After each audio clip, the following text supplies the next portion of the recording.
पार्वती जी अपने हृदय में श्री महादेव का चिंतन करके निकल पड़ी हैं तप करने के लिए।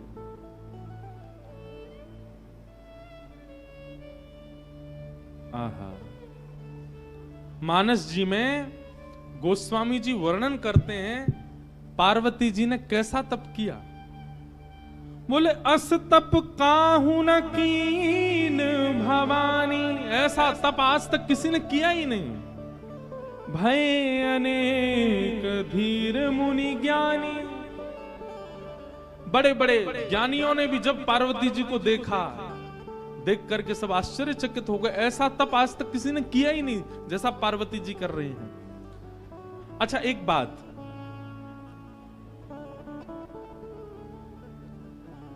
अब व्यवस्था में तप करना, जैसे कि पार्वती जी अत्यंत रूपवान हैं, पार्वती जी के पिता अत्यंत संपन्न हैं, जन्म से ही लाड़ प्यार और सब प्रकार की अनुकूल परिस्थितियां पार्वती जी ने देखी हैं, और उसके बाद में इस प्रकार का तप कर रही हैं, ये आश्चर्य की बात है।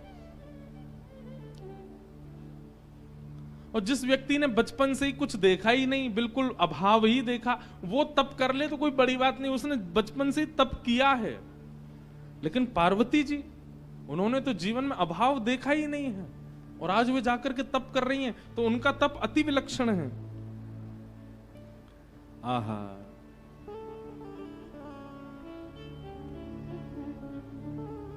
पार्वती जी का ऐसा तप हुआ।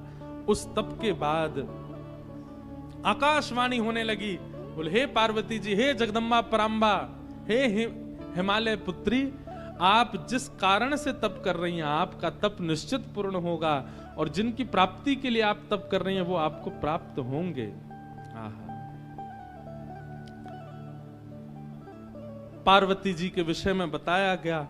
और अब यहां महादेव की स्थिति सती जी के जाने के बाद की बता रहे हैं। जब ते सती जाई तनु त्यागा, तब ते शिव मन भयउ विरागा। एक तो महादेव पहले से ही वैराग्य रूप में रहते हैं, लेकिन सती के प्राण त्यागने के बाद अब महादेव और बीतराग हो गए और वैराग्य में आ गए। जपहि सदा रघुनायक नामा, जहां तहां सुनहि राम गुण ग्रामा। राम जी का स्मरण करते हैं, और जहां भी कथा होती है महादेव बिन बुलाए पहुंच जाते हैं और पूरी कथा श्रवण करते हैं, केवल राम राम राम चिंतन करते हैं। ऐसे बीतराग, ऐसे वैराग्य में महादेव जाते चले गए। ऐसे ही चलते चलते चलते बहुत समय निकल गया। बंधुओं, गोस्वामी जी महाराज आगे जो वर्णन कर रहे हैं, उस भाव को पढ़कर के एक मन में भाव आता है। हम भजन की श्रेष्ठता किसमें मानते हैं? हम भजन की श्रेष्ठता मानते हैं कि हमारे भजन से हम जिसका भजन कर रहे हैं वो प्रकट हो जाए। हम इसी को भजन की श्रेष्ठता मानते हैं। राम जी का इतना स्मरण किया, इतना ध्यान किया महादेव ने। प्रगटे राम कृतज्ञ कृपाला, प्रगटे राम कृतज्ञ कृपाला। कैसा रूप? रूपशील निधि तेज विशाला, रूपशील निधि तेज विशाला। बहु प्रकार शंकरी सराहा, बहु प्रकार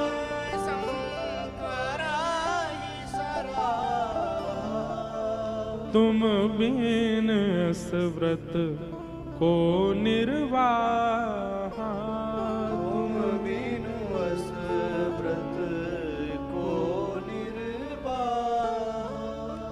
सती के जाने के बाद महादेव ने ऐसा व्रत किया, ऐसा ऐसा तप किया, ऐसा स्मरण किया राम जी का कि राम जी को प्रकट होना पड़ा। प्रसन्न मुद्रा में श्री राम जी प्रकट हो गए महादेव के सामने। आगे जो हुआ वो अद्भुत है। नियम तो आज तक हमने ऐसा सुना है कि देव प्रकट होकर के कहते हैं कि वरदान मांगो, परंतु राम जी प्रकट होकर के महादेव से कह रहे हैं हमको वरदान दे दो। महादेव की प्रतिज्ञा से, महादेव के तप से राम जी प्रकट हो गए और प्रकट होकर के राम जी महादेव से बोले हम आपसे बहुत प्रसन्न हैं, आपके भजन से बहुत प्रसन्न हैं, अब हम आपसे कुछ मांगना चाहते हैं। ये तो उल्टा ही हो गया। भजन उसको श्रेष्ठ मानो कि आराध्य प्रकट होके कहे कि हमको कुछ दे दो।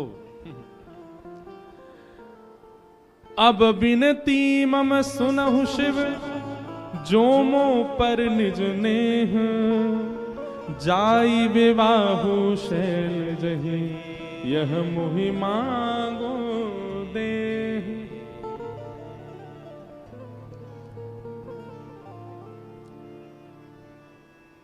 कितनी अच्छी बात।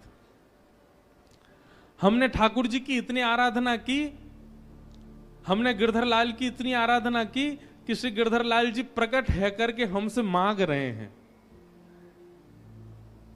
परब्रह्म देने के लिए संसार को आते हैं, पर जब प्रेम से कोई पुकारता है तो परब्रह्म देने नहीं आते, मांगने आते हैं। कुछ मांगो। राम जी मांग रहे हैं, हे शंकर जी आपने इतनी तपस्या की, मैं बहुत प्रसन्न हूं, अब मुझे कुछ दे दीजिए। शंकर जी हंसने लगे, बोले क्या आपको क्या दूं, आपके पास तो सब कुछ है। बोले बस हम कुछ मांगना चाह रहे हैं, वो हमको दे दीजिए। बोले क्या चाहिए? बोले जाई विवाहु शैलजा। हिमाचल की पुत्री, हिमालय की पुत्री पार्वती जी से आप जाकर के विवाह करो।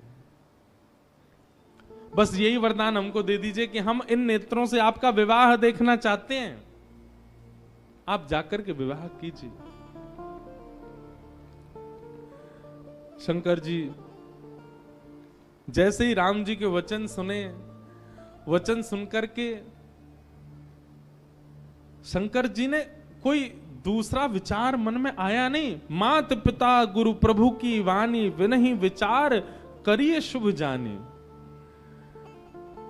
गोस्वामी जी कहते हैं माता पिता गुरु की आज्ञा का पालन करना एक बात है, पर माता पिता गुरु की आज्ञा को शुभ जान करके पालन करना ये विशेष बात है। पिताजी कह रहे हैं ऐसा करो, मां कह रही है ऐसा करो, गुरु कह रहे हैं ऐसा करो, अब उनने कहा है करना तो पड़ेगा। वो आपको भार नहीं लगना चाहिए कि माता पिता ने कहा मुझे करना पड़ेगा। यहां पर एक शब्द जोड़ दिया गया, शुभ जानी। मां यदि कह दे ऐसा करो तो उसमें अपना शुभ ही जानिए कि नहीं ऐसा करूंगा तो ही मेरा शुभ होगा।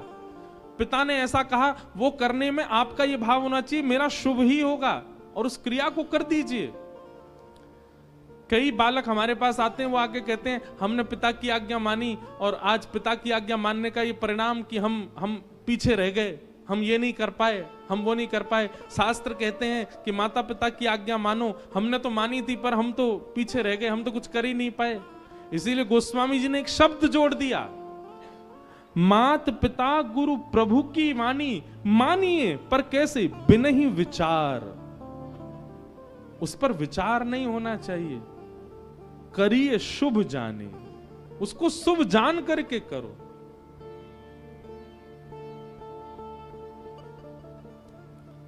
एक नगर के एक सेठ जी, बहुत धनवान संपन्न, सबसे बड़े सेठ थे एक नगर के। एक दिन अपने पुत्र को डांट रहे थे, बोले इतना बड़ा होता जा रहा है, तेरे को धन कमाना नहीं आता, धंधा करना नहीं आता, व्यापार करना नहीं आता।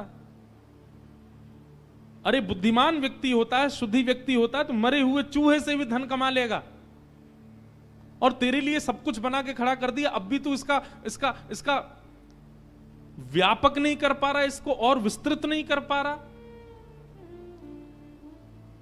तभी सेठ जी के घर में काम करने वाली एक उनका बेटा भी वहीं खड़ा था।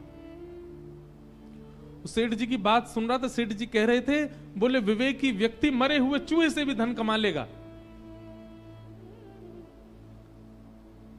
काम करने वाली के पुत्र ने मन में विचार किया, इतने बड़े नगर के सेठ, इतने धन कमाने वाले सेठ जी कह रहे हैं मरे हुए चूहे से धन कमाया जा सकता है, तो जरूर इनकी बात में सत्यता होगी। उस बालक ने क्या किया, संकेत ही कर रहे थे, मरा हुआ चूहा कहीं पड़ा था। उस बालक ने वो चूहा उठा लिया, दासी के पुत्र ने, और उस पर विचार नहीं किया कि इससे पैसा कैसे कमाना है। सेठ जी ने कहा इससे पैसा मिलेगा तो मिलेगा, और लेकर के चूहा वो चलने लगा। हम आपको ये बात बताना चाह रहे हैं कि बड़े जनों की बात पर अगर आप बिना विचार किए केवल विश्वास कर लेते हैं तो उसका परिणाम क्या होता है। दासी पुत्र चूहा लेकर के आगे जाने लगा। इतने में आगे से एक और सेठ जी आ रहे थे, उनकी बेटी साथ में थी। बेटी की गोद में बिल्ली लगी थी और बिल्ली जो है वो खोंचा मार रही थी, भूख लग रही थी उसको। बेटी ने अपने पिता से कहा, मेरी बिल्ली बहुत भूखी है, देखो अब जल्दी घर पहुंचना है पिताजी, ये बहुत खोंचा मार रही है मुझे। तभी देखा सामने से एक छोटा सा बालक हाथ में मरा हुआ चूहा लेके आ रहा है। तो उन सेठ जी ने बालक को रोका, बोले सुनो, हम तुमको 10 रुपया देंगे, तुम ये मरा हुआ चूहा दे दो, हमारी बेटी की बिल्ली भूखी है। और जेब से 10 रुपया निकाल के बालक को दे दिए, मरा हुआ चूहा बिल्ली खा गई। बालक समझ गया, बोले सेठ जी ने कहा था और उनके कहने से देखो मरे हुए चूहे से मैंने 10 रुपए कमा लिए। आगे कथा बहुत बड़ी है ये, कि फिर उस बालक ने 10 रुपए से कुछ लकड़ियां खरीद ली। उन लकड़ियों की जरूरत किसी यज्ञाचार्य को थी, उसको जाकर के बेच दी, वहां से 100 रुपया कमा लिए। उसने और लकड़ी खरीद ली, लकड़ी का पूरा एक भंडार बना लिया, जिन जिन को आवश्यकता होती बेचने लग गया। एक दिन उन्हीं सेठ जी के माता जी की मृत्यु हो गई, उनके अंतिम संस्कार के लिए लकड़ी चाहिए थी, पर इतनी वर्षा हो रही थी कि कहीं सूखी लकड़ी मिली नहीं। तभी ढूंढते ढूंढते लोग इस बालक के पास आ गए। अब ये बड़ा हो चुका था, इसने कुछ लकड़ियों को वर्षा से संभाल के रखा था। लकड़ी मांगी तो इसने बहुत दाम मांगे, बोले कि इतना पैसा दोगे तो दूंगा, नहीं तो नहीं दूंगा, क्योंकि इतने दिनों से बहुवृष्टि हो रही है, बारिश की, लकड़ियों का अभाव है। जो दाम उसने कहा वो दाम सेठ जी ने दिया। बोले हमारी माँ का अंतिम संस्कार होना, तू बोल, तो उतने खूब ऊंचे दाम मांगे और माँ का संस्कार कर दिया सेठ जी का। उस दाम से उसने लकड़ी का सबसे बड़ा व्यापारी बन गया। तो वही बालक एक दिन जब बहुत बड़ा व्यापारी बना तो बेटा बेटा सोचने लगा, कहां मैं एक दासी का पुत्र था, आज मैं सबसे बड़ा व्यापारी हूं। ये सब प्रारंभ कहां से हुआ? तब उसने सोचा, ओहो, वो सेठ जी जिनके यहां मेरी मां काम करती थी, वो अपने बालक को डांट के कह रहे थे कि चूहा से, मरे हुए चूहा से धन, वहीं से मैंने सबसे पहली कमाई मेरी वहीं हुई थी, 10 रुपया कमाए थे मैंने। आज अपने गुरुजी को प्रणाम करके आऊं। और बालक सोने का चूहा बना करके ले गया, छोटा सा, और सेठ जी के पास गया, उनके चरणों में रख करके बोला, जय हो मेरे गुरुदेव, आपके एक वचन का मैंने बिना विचार किए पालन किया, विश्वास करके पालन किया, आज मैं पूरे विश्व का, नगर का राजा बन गया हूं आपकी कृपा से। कहने को एक कथा है, पंचतंत्र की कथा है, छोटे बच्चों को पढ़ाने वाली कथा है, पर इसमें बहुत विशेष बात। हम व्यासपीठ पे बैठ के, रामेश्वरम तीर्थ में बैठ करके कह रहे हैं। वैसे तो यहाँ बच्चों की संख्या कम है, पर हमको सुनने वाले बच्चे ऑनलाइन बहुत ज्यादा हैं, उनसे हम कहना चाह रहे हैं, गोस्वामी जी की इस बात को देखिए। मात पिता गुरु प्रभु की वाणी, विनही विचार करिए शुभ जानी। सबसे पहले बात तो माता पिता की आज्ञा मानना शुरू करो, और फिर दूसरी बात, माता पिता की आज्ञा में विनही विचार, उसमें विचार मत करो, करिए शुभ जानी। अरे जिन राम के देश में हम रहते हैं, दशरथ जी की आज्ञा मान करके तुरंत चल दिए, पिता आज्ञा प्रधान है, निकल पड़े।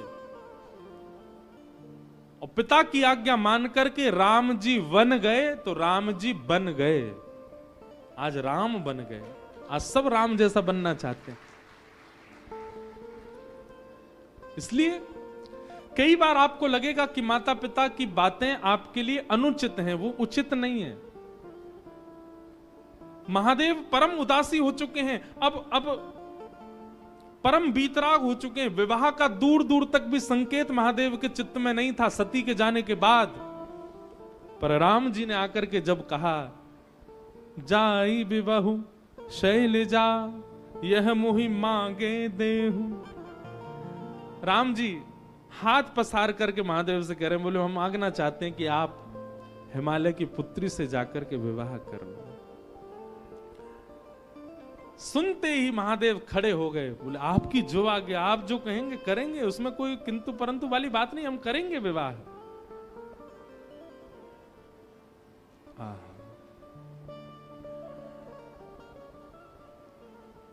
राम जी की पावन छवि को अपने हृदय में विराजमान करके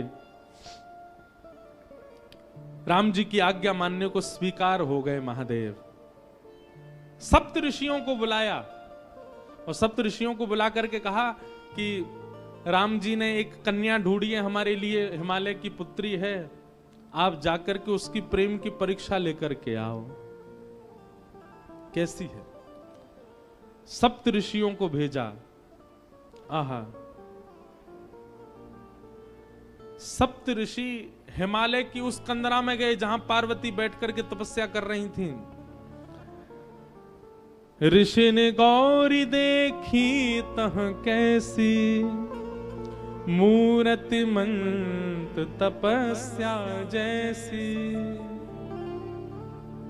सप्त ऋषि लेने के लिए गए थे परीक्षा, पर दूर कंदरा में बैठी हुई जैसे ही गौरी को देखा, पार्वती जी को देखा, तो सप्तऋषि बोले उनको कन्या नहीं दिखाई दी, उनको शैलजा नहीं दिखाई दी, उनको पार्वती नहीं दिखाई दी, तो बोले साक्षात तपस्या ही मानो बैठी हो, ऐसी लग रही है पार्वती जी।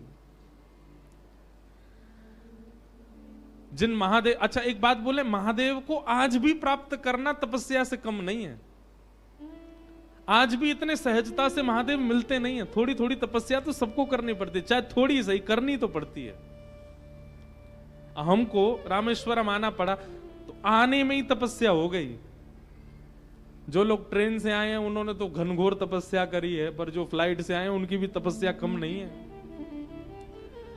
दिल्ली से उड़ो पहले मदुरई की, अब तो सीधी फ्लाइट है, पर बीच में पहले हम आते थे सीधी नहीं थी, पहले चेन्नई रुको, फिर चेन्नई से दूसरी फ्लाइट पकड़ो, फिर मदुरई आओ, फिर मदुरई से गाड़ी चला के लौट के आओ, फिर यहाँ की भीड़ भाड़ में लग के जैसे तैसे। थोड़ा तप तो करना ही पड़ता है, बिन तप शिव नहीं मिलते। और शिव का स्वरूप क्या है? विश्वास। बिना तप के विश्वास प्रकट नहीं होता, तप तो करना पड़ता है। और जब अर्धांगिनी बनना है तो साक्षात तपस्या का रूप धारण करना पड़ेगा। सप्त ऋषियों ने जाकर के जैसे ही पार्वती जी को देखा तो कहने लगे, बोले कि ऐसा लगा ही नहीं कि कोई स्त्री बैठी है, कोई कन्या बैठी है, कोई गौरी बैठी है, कोई हिमालय की पुत्री, ऐसा लगा साक्षात तपस्या ही बैठी है। ऐसी तपस्या।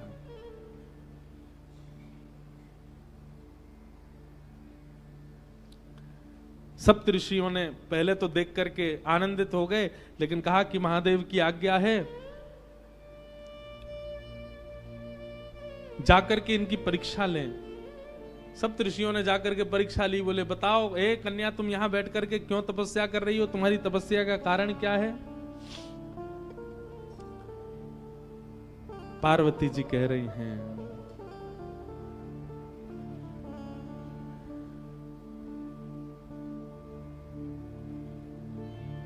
मेरे गुरु नारद ने आकर के जिनके वरण के लिए मुझे आज्ञा की है, मैं उन्हीं महादेव की प्राप्ति के लिए यहां तप कर रही हूं, उन्हीं महादेव की प्राप्ति के लिए यहां बैठी हूं। पार्वती जी की बात सुनकर के सप्तऋषि हंसने लगे। बोले किनसे ब्याह करना चाहती हो? बोले महादेव से। बोले वो महादेव जिनका रहने का ठिकाना नहीं, खाने का ठिकाना नहीं, पीने का सोने का ठिकाना नहीं, भभूति रमा करके जो रहते हैं, भूत प्रेतों के बीच जो रहते हैं, अरे जिनके ऊपर छत भी नहीं है, आकाश ही जिनकी छत है, ऐसे महादेव जिनके खुद के पहनने के वस्त्र दूसरे नहीं होते, उनसे तुम ब्याह करना चाहती हो? भूखी रह जाओगी, भोजन तक नहीं मिलेगा तुमको। कैलाश में रहते हैं, इतनी शीतल हवा चलती है वहां, ओढ़ने के लिए कंबल तक नहीं मिलेगा, भोजन करने के लिए अन्न तक नहीं मिलेगा। महादेव की जितनी अप्रशंसा हो सकती थी, ऋषियों ने महादेव की आज्ञा से ही की पार्वती जी के सामने। उनसे ब्याह करने का क्यों मन बनाती है? हमने तुम्हारे लिए उचित वर देखा, तुमने तपस्या तो की, तुम्हारा तप व्यर्थ नहीं जाएगा, हमने तुम्हारे लिए एक उचित वर देखा है, उससे तुम्हारा ब्याह करा देंगे। सप्तऋषि बोले हमने तुम्हारे लिए देखा श्रीपति नारायण, शंख चक्र गदा पद्म नारायण, वैकुंठ निवासी, दूषण रहित सकल गुण राशि, श्रीपति पुर वैकुंठ निवासी।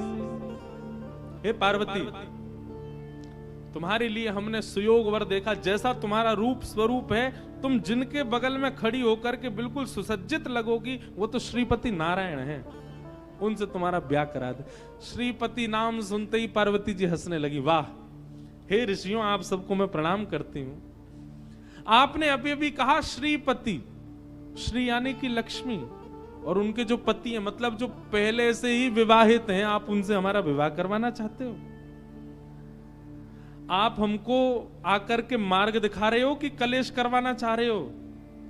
मतलब हम विवाह करके वहां वैकुंठ में जाएं और फिर श्री यानी कि लक्ष्मी और हमारे बीच में विवाद ही बना रहे?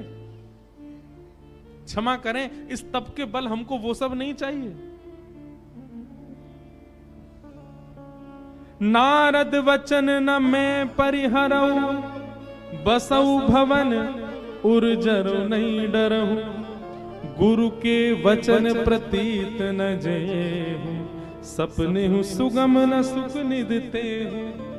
पार्वती जी कह रही हैं, मुझे अपने गुरु पर बहुत भरोसा है।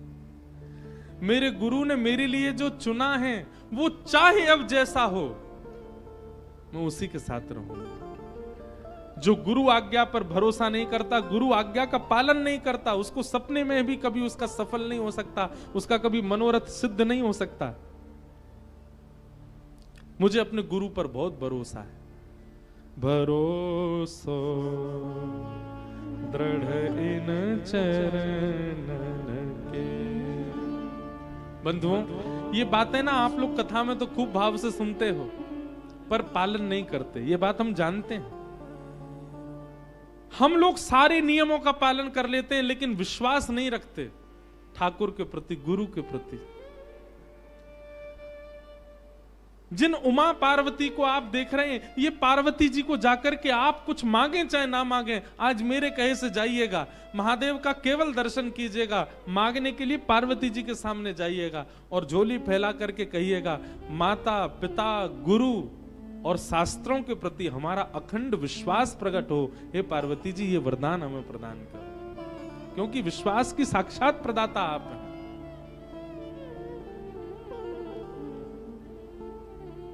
आजकल की माता जी होती तो अब तक सप्तऋषियों की बात सुनकर के श्रीपति से ब्याह कर लिया होता। आजकल की माता जी तो ये सोचती हो, ठीक है, श्री को हम देख लेंगे, हम ही अधिपत्य संभालेंगे वैकुंठ में, ऐसे के संग थोड़ी रहेंगी जिसकी इतनी निंदा कर रहे हैं सब लोग। अरे कहां तक कहें, पार्वती जी ने पहले तो गुरु विश्वास को अटल दिखाया कि मेरा मेरे गुरु के प्रति भरोसा है, वो जैसे भी चुन के लाएंगे मैं उनसे ब्याह करने को तैयार हूं। आहा, और यह पंक्ति तो इतनी अद्भुत है पार्वती जी की। ये पंक्ति गाते हुए मुझे भागवत जी के रास पंचाध्याय का स्मरण होता है। रास पंचाध्याय के प्रणय गीत में गोपियां भी यही कहती हैं ठाकुर जी से, क्या अब भले ही आप हमें स्वीकार ना करो, पर हम तो अब जन्म जन्म आपकी ही रहेंगी। पार्वती जी कह रही हैं कि अब ये मेरा हट है कि या तो मैं शिव से ब्याह करूंगी, नहीं तो कुंवारी रहूंगी। नारद जी की बात को मैं काट नहीं सकती, वे कह करके गए हैं तो मैं उनकी बात का मान रखूंगी और शिव से ब्याह करूंगी। और यद्यपि अभी सप्तऋषि आए हैं, इसके बाद यदि स्वयं महादेव भी आकर के मेरे सामने कह दें कि मैं तुम्हारा वर्ण नहीं कर सकता, मैं उनकी बात भी नहीं मानूंगी। वो भले ही मुझे स्वीकार ना करें, पर मैं मन से केवल उन्हीं की रहूंगी।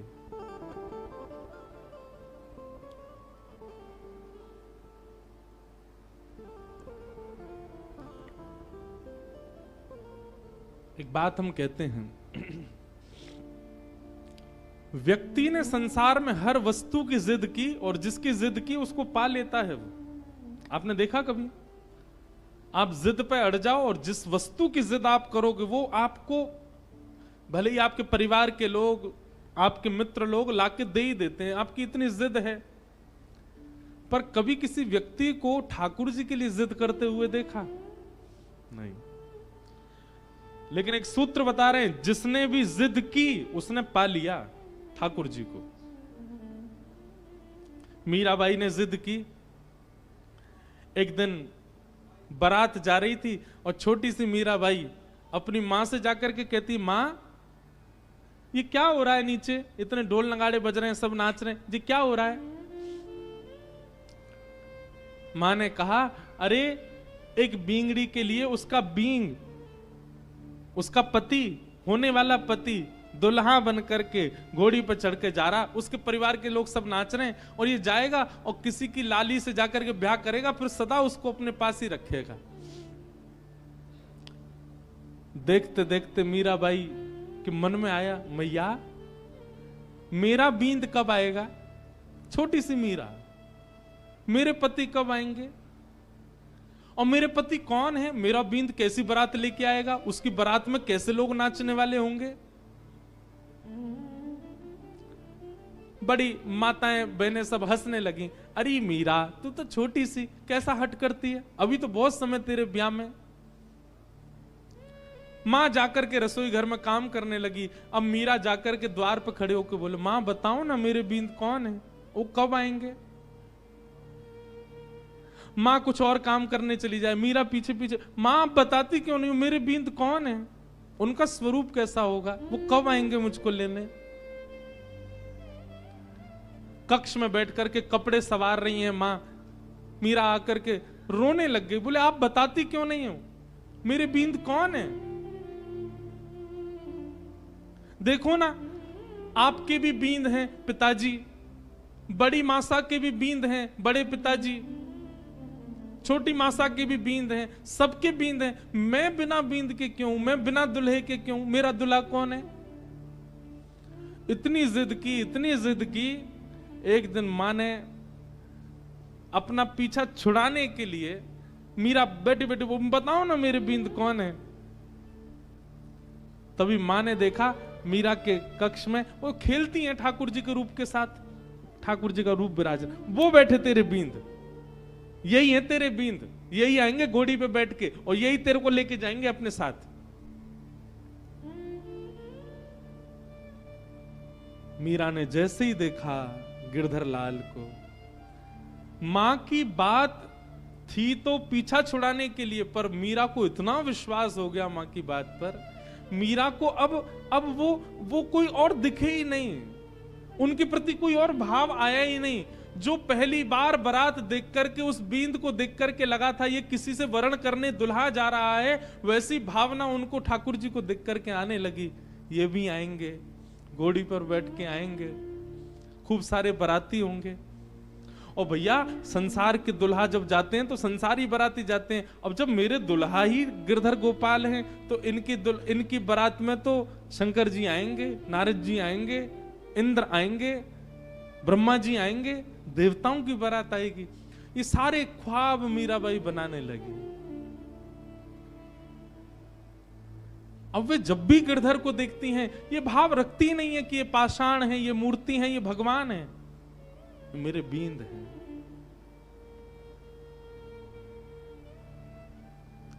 कुंवर भोजराज के साथ जब विवाह निश्चित कर दिया घर के लोगों ने, मीराबाई अपनी मां से जाकर के रोती हैं, मां आपने झूठ क्यों कहा मुझसे? आप तो पहले मुझे बता चुकी हैं कि मेरे बीन मेरे पति तो वो हैं, और ये आप किसी अन्य राजकुमार, मेवाड़ के राजकुमार को सामने बैठा करके हमारा भाव करवा रही हैं। मां ने हंस के कहा, बोले वो तो मजाक में कहा था, वो तो ऐसे ही तू बालिका थी ना इसलिए कह दिया था। बोले आपने मजाक में कहा था, पर मैं तो तब से इनको ही पति मानती हूं।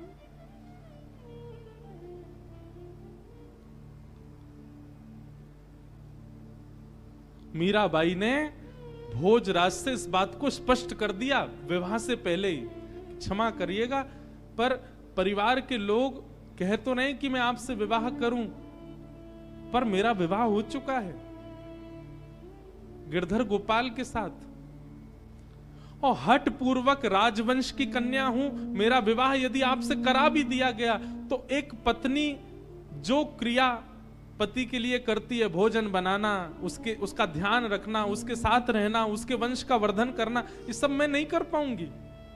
मैं इस योग्य नहीं हूं, मैं इस लायक नहीं हूं, मैं आपको पहले ही बता रही हूं, ताकि आप ही मना कर दीजिए कि मुझसे आपका ब्याह हो।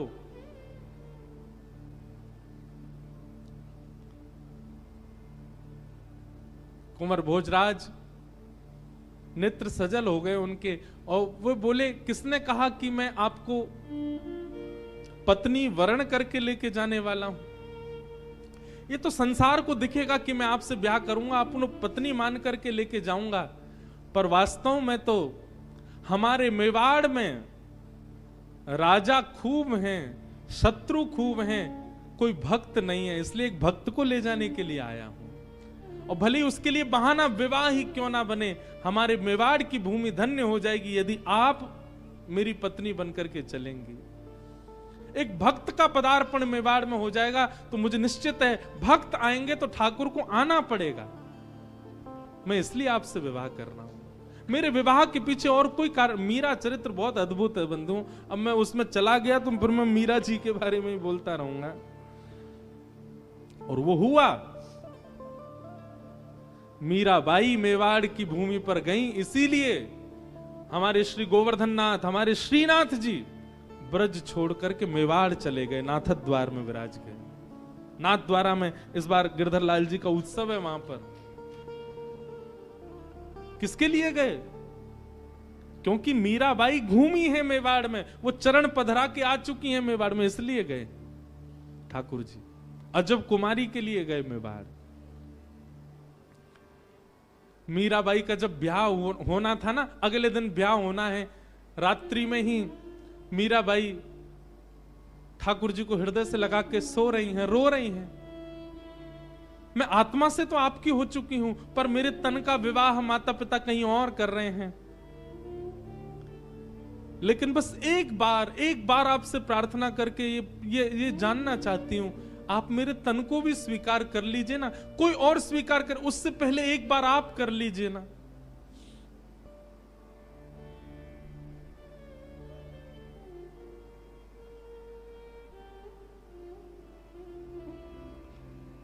प्रातःकाल जिस दिन विवाह मीराबाई का होना था, मां ने जैसे ही जाकर के मीरा के कक्ष को खोल करके देखा, मीराबाई 16 श्रृंगार करे सोई हुई हैं, मांग में सिंदूर भरा हुआ है, हाथ सारे नवीन प्रकार के हल्दियों से, मेहंदियों से, कुमकुम से रचे हुए हैं। एक ऐसी सुगंधी आ रही है मीराबाई के तन में से, जिस सुगंधी को आज तक बड़े बड़े राजाओं ने भी कभी सूंघा नहीं था। ऐसा श्रृंगार मीराबाई का कि थोड़ी देर के लिए तो मां भी देखती रह गई मीरा को। और मीराबाई के विवाह का जोड़ा जो उनको पहनना था, वो तो यथावत दूर कहीं रखा था। वह जोड़ा भी ऐसा था कि मेड़ता और मेवाड़ में आज तक किसी राजकन्या ने ऐसा जोड़ा नहीं पहना था। लेकिन उस जोड़े को भी लज्जित करने वाला जोड़ा मीराबाई ने पहले ही पहन रखा है और पहन करके लेटी हुई है।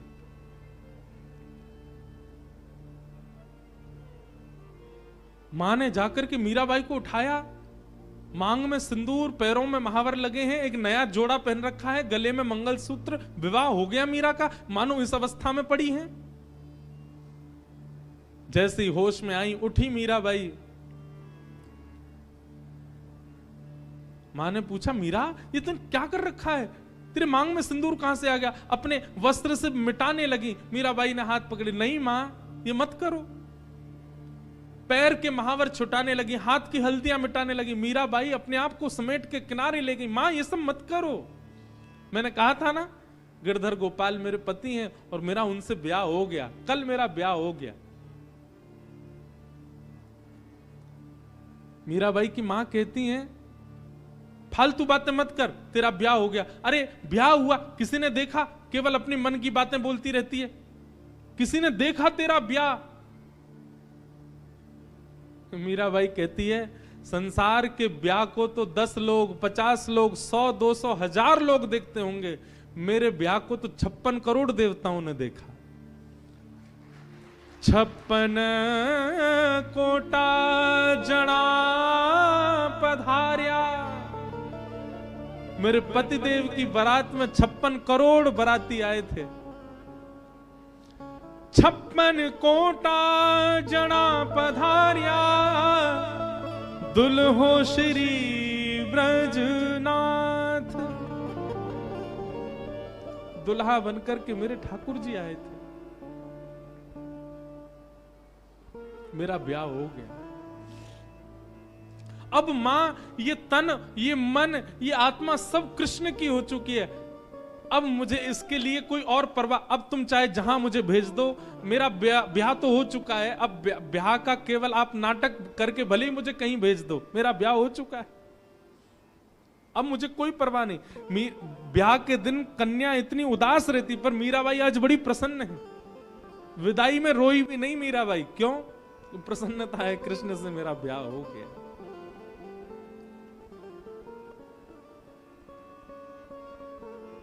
कहने का अभिप्राय क्या? संसार ने, संसार के लोगों ने संसार की जिद की, और जिसकी जिद की वो मिल जाता है उनको। हट करने पर जिस वस्तु के प्रति हट किया गया वो प्राप्त हो जाता है। पर हमने कभी ठाकुर जी के लिए हट किया ही नहीं, हमने ठाकुर जी के लिए जिद की ही नहीं। कल की एक घटना बताएं। कल यहां हम कथा करके जा रहे थे, तो एक साउथ इंडियन फैमिली आई थी यहां। उनको हिंदी भी नहीं आती, पर थोड़ी थोड़ी समझ आती है, तो कथा सुनते हैं। श्रीरंगम से आए थे, तो वो बोले कि हम गोदाम्बा जी की माला लाए हैं लाल जी के लिए, आप कृपा करके हमें बुला लो। मैंने कहा आप आ जाओ। हम स्वाध्याय में और भ्रमण में इतने व्यस्त हैं कि हम किसी से मिल नहीं पा रहे हैं।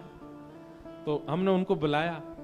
उन्होंने आकर के एक ऐसी बात बताई, बोले महाराज जी, हमको जब पता चला कि आप रामेश्वरम आ रहे हैं, तो हमने विचार किया कि हम जाएंगे मिलने, पर हमारे पतिदेव का इतना कठिन काम आ गया कि निकलना असंभव था। असंभव, नहीं निकल सकते।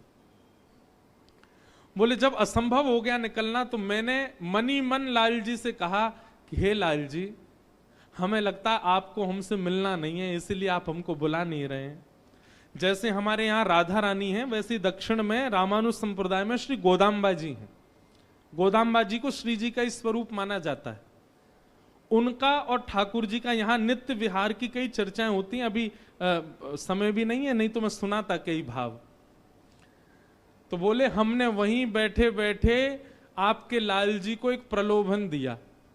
मैंने क्या दिया? बोले हमने कहा हे लाल जी, यदि आपने हमको बुला लिया तो हम अंडाल यानी कि श्री रंगनाथ भगवान के समीप विराजने वाली गोदाम्बा जी की गले की पहनी हुई माला आपके लिए लेकर के आएंगे।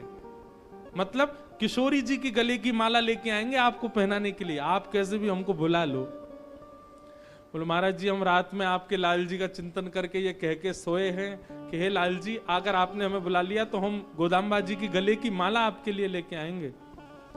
बोले सुबह जब हम उठे, नित्य क्रम में लगे थे, तो हमारे पतिदेव का फोन बजा, और जिस कार्य के लिए हम रुक रहे थे वो कार्य जनवरी के लिए स्थगित हो गया, आगे बढ़ गया। और बोले पतिदेव हमारे इतने बोले देखो लाल जी ने तुम्हारी सुन ली, हमारा कार्य 1 महीना टल गया, अब हम जा सकते हैं रामेश्वरम। बोले हम तुरंत मंदिर गए, गोदाम्बा जी की माला लिए और माला लेकर के आए। हमने कहा पहना दो लाल जी को, और फिर गिरधर लाल जी ने वो माला स्वीकार की। ऐसे ठाकुर जी, कोई हट करे तो सही, कोई जिद करे तो सही ठाकुर जी से, ठाकुर जी करेंगे उसके लिए क्रिया। पार्वती जी क्या कह रही हैं? जन्म कोटि लगी रगर हमारी, क्या वरऊं शंभु न तरहूं कुआरी। ये हमारी जिद है, या तो हम महादेव से ब्याह करेंगे, नहीं तो कुआरी रहेंगी। और स्वयं महादेव भी आकर के अगर मुझसे कह दें कि वे मेरा वरण नहीं करेंगे, मैं उनकी बात भी नहीं मानूंगी, मैं तब भी उन्हीं को ही पति रूप में मांगूंगी।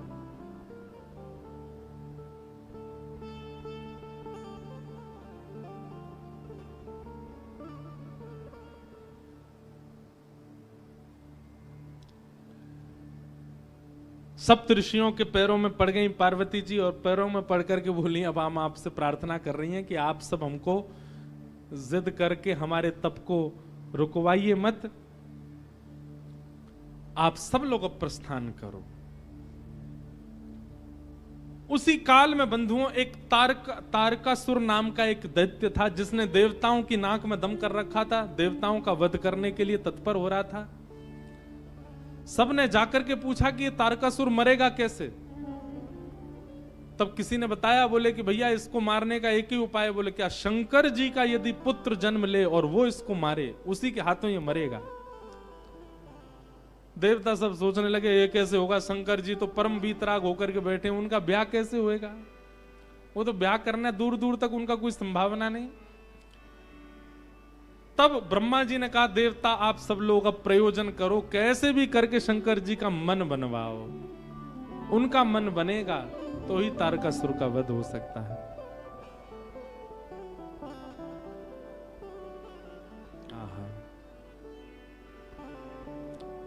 ये अमर है, ये ऐसे नहीं मरेगा, महादेव के पुत्र से ही इसका वध संभव है।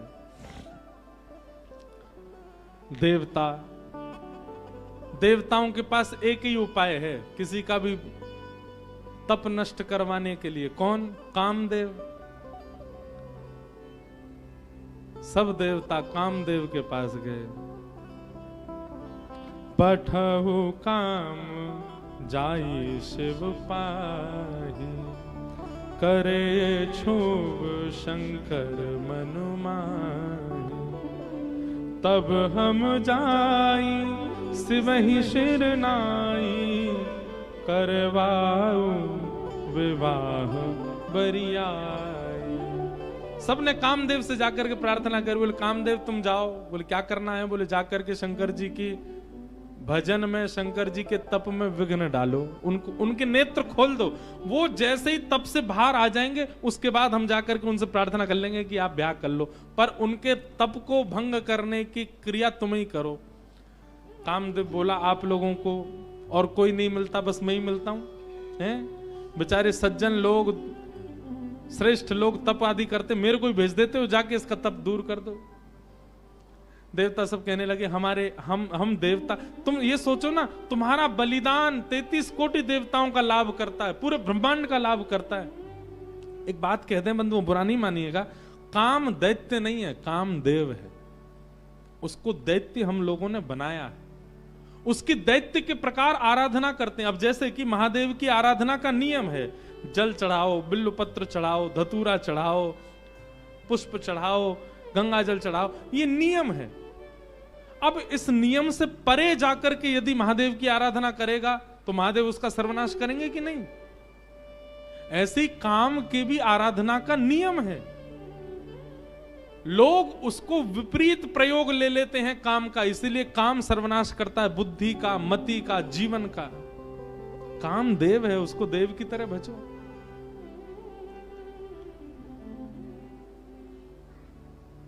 सब देवताओं ने जाकर के कहा हे कामदेव तुम जाओ और जाकर के महादेव के तप को भंग करो। कामदेव बोले आप लोगों का कार्य सिद्ध होगा तो मैं चला जाता हूं। आहा, कामदेव और जगह तो बड़े सूक्ष्म रूप में जाता है, परंतु जब पता चला कि हमारे यजमान ही महादेव हैं, तो प्रचंड रूप धारण करके गया। और प्रचंड रूप कैसा धारण किया? सबके हृदय मदन अभिलाषा, लता निहारी नवहि तरु शाखा, नदी उमगी अम्बधु कहु धाई, संगम करहि तालाब तलाई। अरे महाराज, कामदेव केवल चैतन्य के अंदर आ गया नहीं, जड़ में भी काम प्रकट हो गया। ऐसा कामदेव ने आकर के आक्रमण किया पृथ्वी पर। वृक्षों से लताएं लिपटने लगी, वहां भी काम का दर्शन होने लगा। तालाब तलाइयों से जाकर के मिलने लगे, वहां भी काम का दर्शन। नदियों की गति इतनी तीव्र हो गई, सब जाकर के समुद्र से मिलने लगी। आकाश पृथ्वी से मिलने के लिए उतावले होने लगे। पृथ्वी अपने आप को जगह जगह से उच्छलित करने लगी, उठने लगी, आकाश से मिलने के। सब काम में हो गया।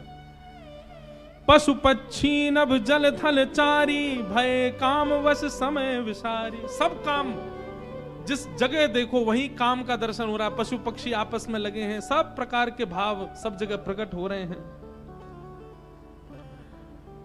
मदन अंध व्याकुल सब लोका, निश दिन नहीं अब लोक ही को का।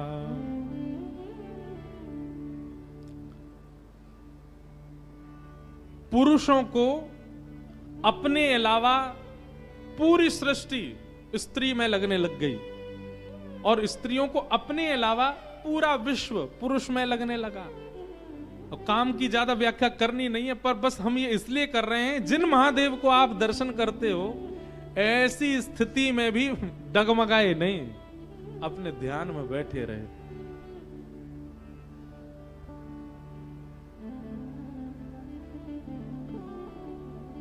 आहा, और सबसे सुंदर चौपाई क्या, सबको अस्त व्यस्त कर दिया कामदेव ने।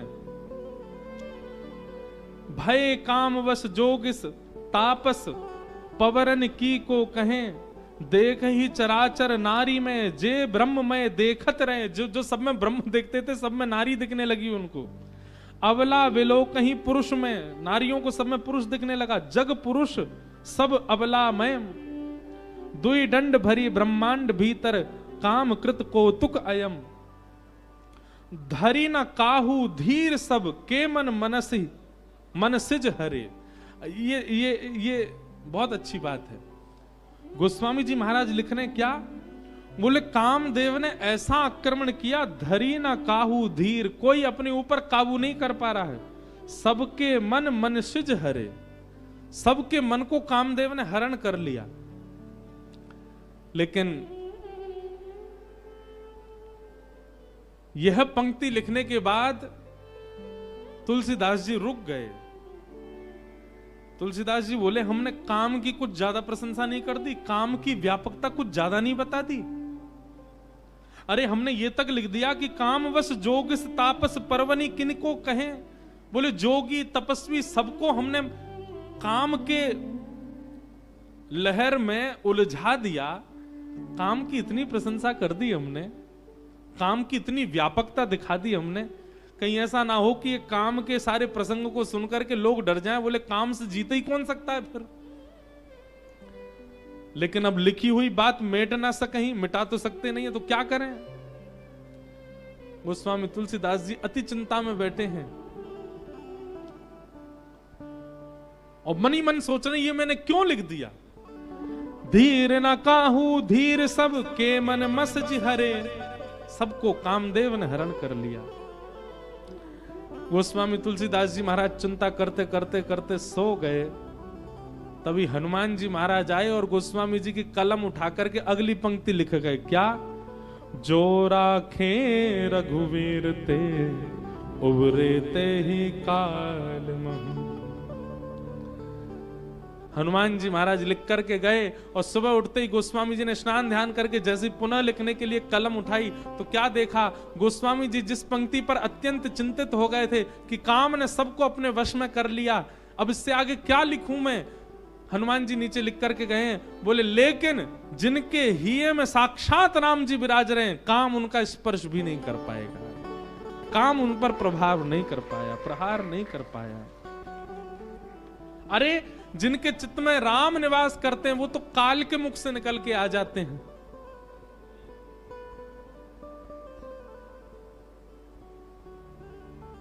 काम कैसे आक्रमण करे? सब जगह काम ने अपनी व्यापकता बिछा ली।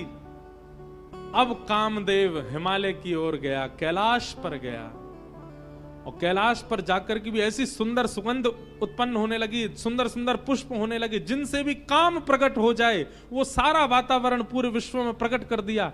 ऐसा प्रचंड काम प्रकट हुआ, लाखों वर्षों से तप कर रहे जोगी तपी भी अपने आप पर काबू नहीं कर पा रहे हैं। लेकिन शिव ही विलोकई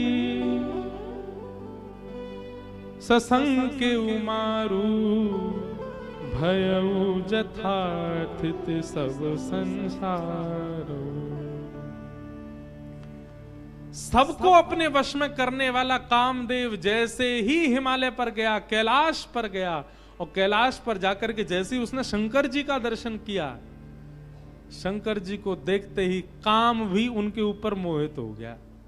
ऐसा सुंदर रूप, ऐसा सुंदर वदन, ऐसी सुंदर जटा, ऐसी शीलता, ऐसी सौम्यता, मानो कामदेव भी सामने बैठ गया और शंकर जी का दर्शन करने लगा। उनके रूप को देख करके कामदेव भी मोहित होने लग गया। उभय धरी अस कौतुक भय जो लगे काम शंभु पै गयो। सबको अपने वश में कर लिया कामदेव ने, लेकिन महादेव के रूप को देख करके कामदेव स्थिर हो गया। तभी मानो देवताओं ने जाकर के चेता, ए कामदेव तू काम करने गया है वहां पर कि तू खुद ही समाधि में बैठने गया है? जा उनके नेत्र खुलवा कैसे भी। कामदेव बोला मैंने सारे प्रयास कर लिए हैं, सब देखो पूरा विश्व काम में हो गया, पर इन पर कोई प्रभाव ही नहीं हो रहा है।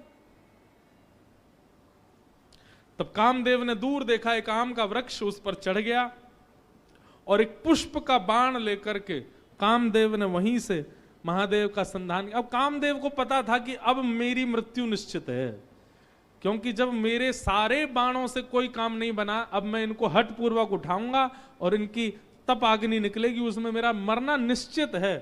पर कामदेव भी सोच रहा है इनके द्वारा मेरी मृत्यु हो तो मैं भी सफल हो जाऊं। कामदेव ने वृक्ष पर चढ़कर के पुष्प का बाण जैसे ही महादेव के वक्ष पर मारा, वक्ष पर जाकर के बाण जैसे ही लगा तो ध्यान थोड़ा सा भंग हुआ, भ्रगुटी थोड़ी सी जुड़ गई। अनेक वर्षों से समाधि में बैठे हुए महादेव के नेत्र खुले, लाल ताम्र वर्ण के नेत्र हैं। राम स्मरण में बैठे थे, राम जी का ध्यान कर रहे, महादेव के नेत्र खुले। अगल बगल देखा किसने किया ये, तभी वृक्ष के ऊपर बैठे कामदेव को जैसे ही देखा, रुद्र ही देखी मदन भय माना, दुराधर्ष दुर्गम भगवाना। और सुमन चाप निज सर संधाने, अतिरीश तकी शवन लगताने। तब शिवती सर नयन उघारा, चितवत काम भयउ जरि छारा। जैसे ही कामदेव को देखा, तीसरा नेत्र खुल गया महादेव का, और तीसरा नेत्र खुलते ही अग्नि प्रज्वलित हो गई, कामदेव जल करके वहीं भस्म हो गया। बोलो रामेश्वर भगवान की। कामदेव जल करके नष्ट हो गया, हाहाकार मच गया। देवता बोले हमने तो नेत्र खुलवाने भेजा था, ये तो कामदेव का बदई हो गया। ब्रह्मा जी बोले कोई बात नहीं, आंख तो खुल गई, अब संभाल लेंगे।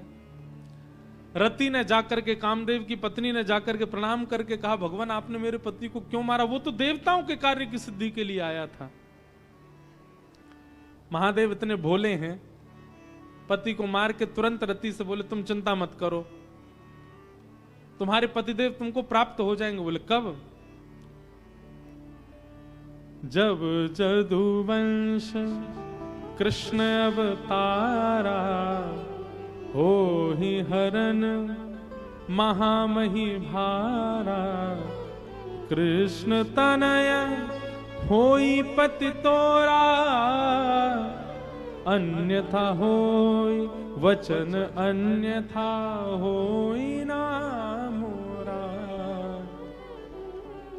द्वापर में जब भगवान श्री कृष्ण का अवतार होगा तो भगवान श्री कृष्ण के पुत्र के रूप में ही तुम्हारे पतिदेव जन्म लेंगे और तुम्हारा उनके साथ विवाह होगा, पुनः विवाह संगम होगा, तब तक तुम प्रतीक्षा करो।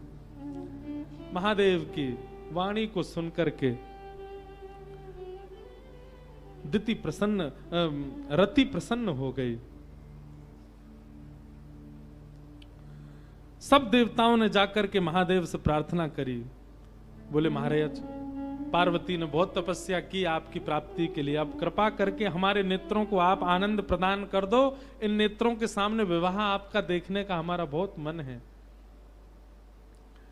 ब्रह्मा आदि देवताओं के विवाह के प्रस्ताव को सुनकर के महाराज महादेव जी ने सर हिलाया, बोले ठीक है, क्योंकि मूलतः तो राम जी पहले वरदान मांग के चले गए ना, उनके बात को हमको पूरी करना है।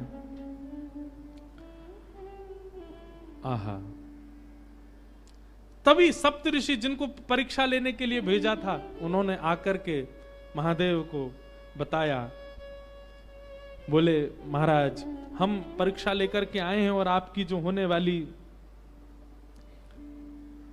कन्या है वो सकुशल है। अब हम जाकर के हिमालय महाराज को आपका थोड़ा यश सुना दें। सप्तऋषि गए हिमालय महाराज के पास, जाकर के उन्होंने कहा आपकी पुत्री जिनके लिए तप कर रही है वो साक्षात महादेव हैं और महादेव बारात लेकर के आएंगे, आप अपने पूरे नगर की तैयारियां करो, सुंदर बनाओ, देवी देवता सब पधारेंगे। महाराज पार्वती जी का तप पूर्ण हुआ, हिमालय ने अपनी समस्त कंदराओं को सजाना प्रारंभ किया। हमारे ब्रज के एक महाराज जी कह रहे थे, आज भी हिमालय का दर्शन करके लोग उसके प्रति आकर्षित हो जाते हैं, इतना सुंदर हिमालय लगता है। वे कहते हैं, बोले हिमालय को सजाया हिमालय ने तभी था जब भगवान शिव की बारात गई वहां। ये आजकल जिस हिमालय का दर्शन हम करते हैं ये तो उतराई है, मतलब घर सजाने के बाद जब थोड़ा थोड़ा सजावट जो है वो धीमी पड़ जाती है, फीकी पड़ जाती है, तब का हिमालय हमको दिख रहा है। जब महादेव बारात लेकर के गए थे तब का हिमालय तो हम देख ही नहीं पाते, इतना सुंदर। आज भी हिमालय जो इतना सुंदर लगता, उसकी आकृतियां, उस पर जमी हुई बर्फ, उसके वृक्ष वल्लरी, ये सब उसी काल में हिमालय ने सजाए थे। क्यों? महादेव की बारात आ रही है। सोचो कैसा सजा है पूरा हिमालय। आहा, पत्रि सप्तऋषि सोही दीन्ही, गहि पद विनय हिमाचल कीनी। सप्त ऋषियों ने जाकर के हिमालय को कहा कि आप तैयारी शुरू करो, महादेव बारात लेकर के आएंगे। सभी देवताओं को निमंत्रित कर दिया। ब्रह्मा जी ने बोले सब लोग चलो, महादेव बारात लेकर के जाएंगे। महादेव की बारात जानी है। बारात के पद हमारे अनुज जी जेब में रख के बैठे हैं, पता नहीं देंगे कि नहीं। इनसे कही तो दिए, एक आध पद दो तो हम गा दें कुछ। इनका मन नहीं है कि आज भी ब्याह हो, इसलिए दे ही नहीं रहे। तब से 3 बार हमने देख लिया। लिखलाए हो कुछ? वाह,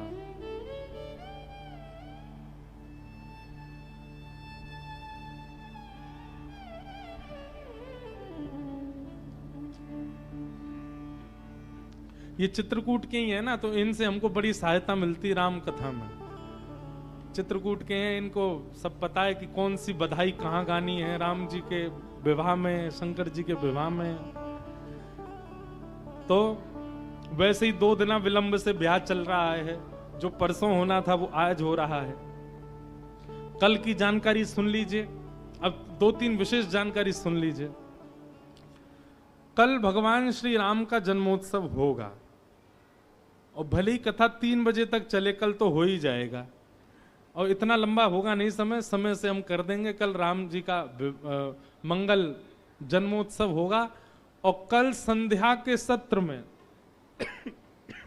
प्यारे गिरधर लाल जी यहां पधारेंगे और कल राम वेश में गिरधर लाल जी का यहाँ पर फिर बधाई उत्सव होगा। हम सब लोग बधाई गाएंगे, राम जी को मंगल बधाई देंगे। कल देख लेना, आप सबको पता नहीं चलेगा पर हम सब नाच रहे गा रहे होंगे, उस बीच में महादेव भी आएंगे। राम जी की बधाई गवेगी तो महादेव जी को आना पड़ेगा। और उसके बाद एक थोड़ी खतरनाक सूचना भी है, और वो सूचना ये है कि परसों जो कथा है 30 तारीख को, वो 2 सत्र में होगी, सुबह भी होगी और शाम को भी होगी। अब आप कहोगे महाराज जी ये तो बढ़िया खबर है लेकिन बात ऐसी है कि हमको 31 को द्वारिका पहुंचना है, इसलिए हम 31 तारीख वाली कथा जो है वो 30 को ही शाम को यहाँ कर देंगे, ताकि 30 को ही दोनों सत्र की कथा हो जाएगी। और वो करके फिर हम 31 को सुबह सुबह यहाँ से आप सबको प्रणाम करके प्रस्थान करेंगे। यहाँ पर रुद्राभिषेक होगा, शाम को हमारे सब संगीतज्ञ भी कुछ सुंदरकांड आदि का पाठ भी शायद होगा, और कुछ भजनावली भी होगी। वो सब करके आप लोग नव वर्ष मनाइएगा। हम परसों ही दोनों सत्रों में कथा को करके फिर परसों कथा विश्राम करके और फिर मदुरई प्रस्थान कर जाएंगे, क्योंकि एक बहुत विशेष कार्यक्रम में हमको पहुंचना है कैसे भी। अब कार्यक्रम में पहुंचने के लिए कर तो रहे थे कोई और व्यवस्था, परंतु यहाँ व्यवस्था बन नहीं पा रही, इसलिए हमने बहुत अनुनय विनय करके ये नियम लिया कि हम सप्ताह का क्रम 6 दिन में ही 2 सत्र का क्रम करके फिर रात को निकल जाएंगे। और 31 तारीख को आप सब लोग ऐसे अभिषेक आदि कुछ भ्रमण करके अपने वर्ष के विश्राम को आनंदित कीजिएगा। तो ये सब भाव हैं। अब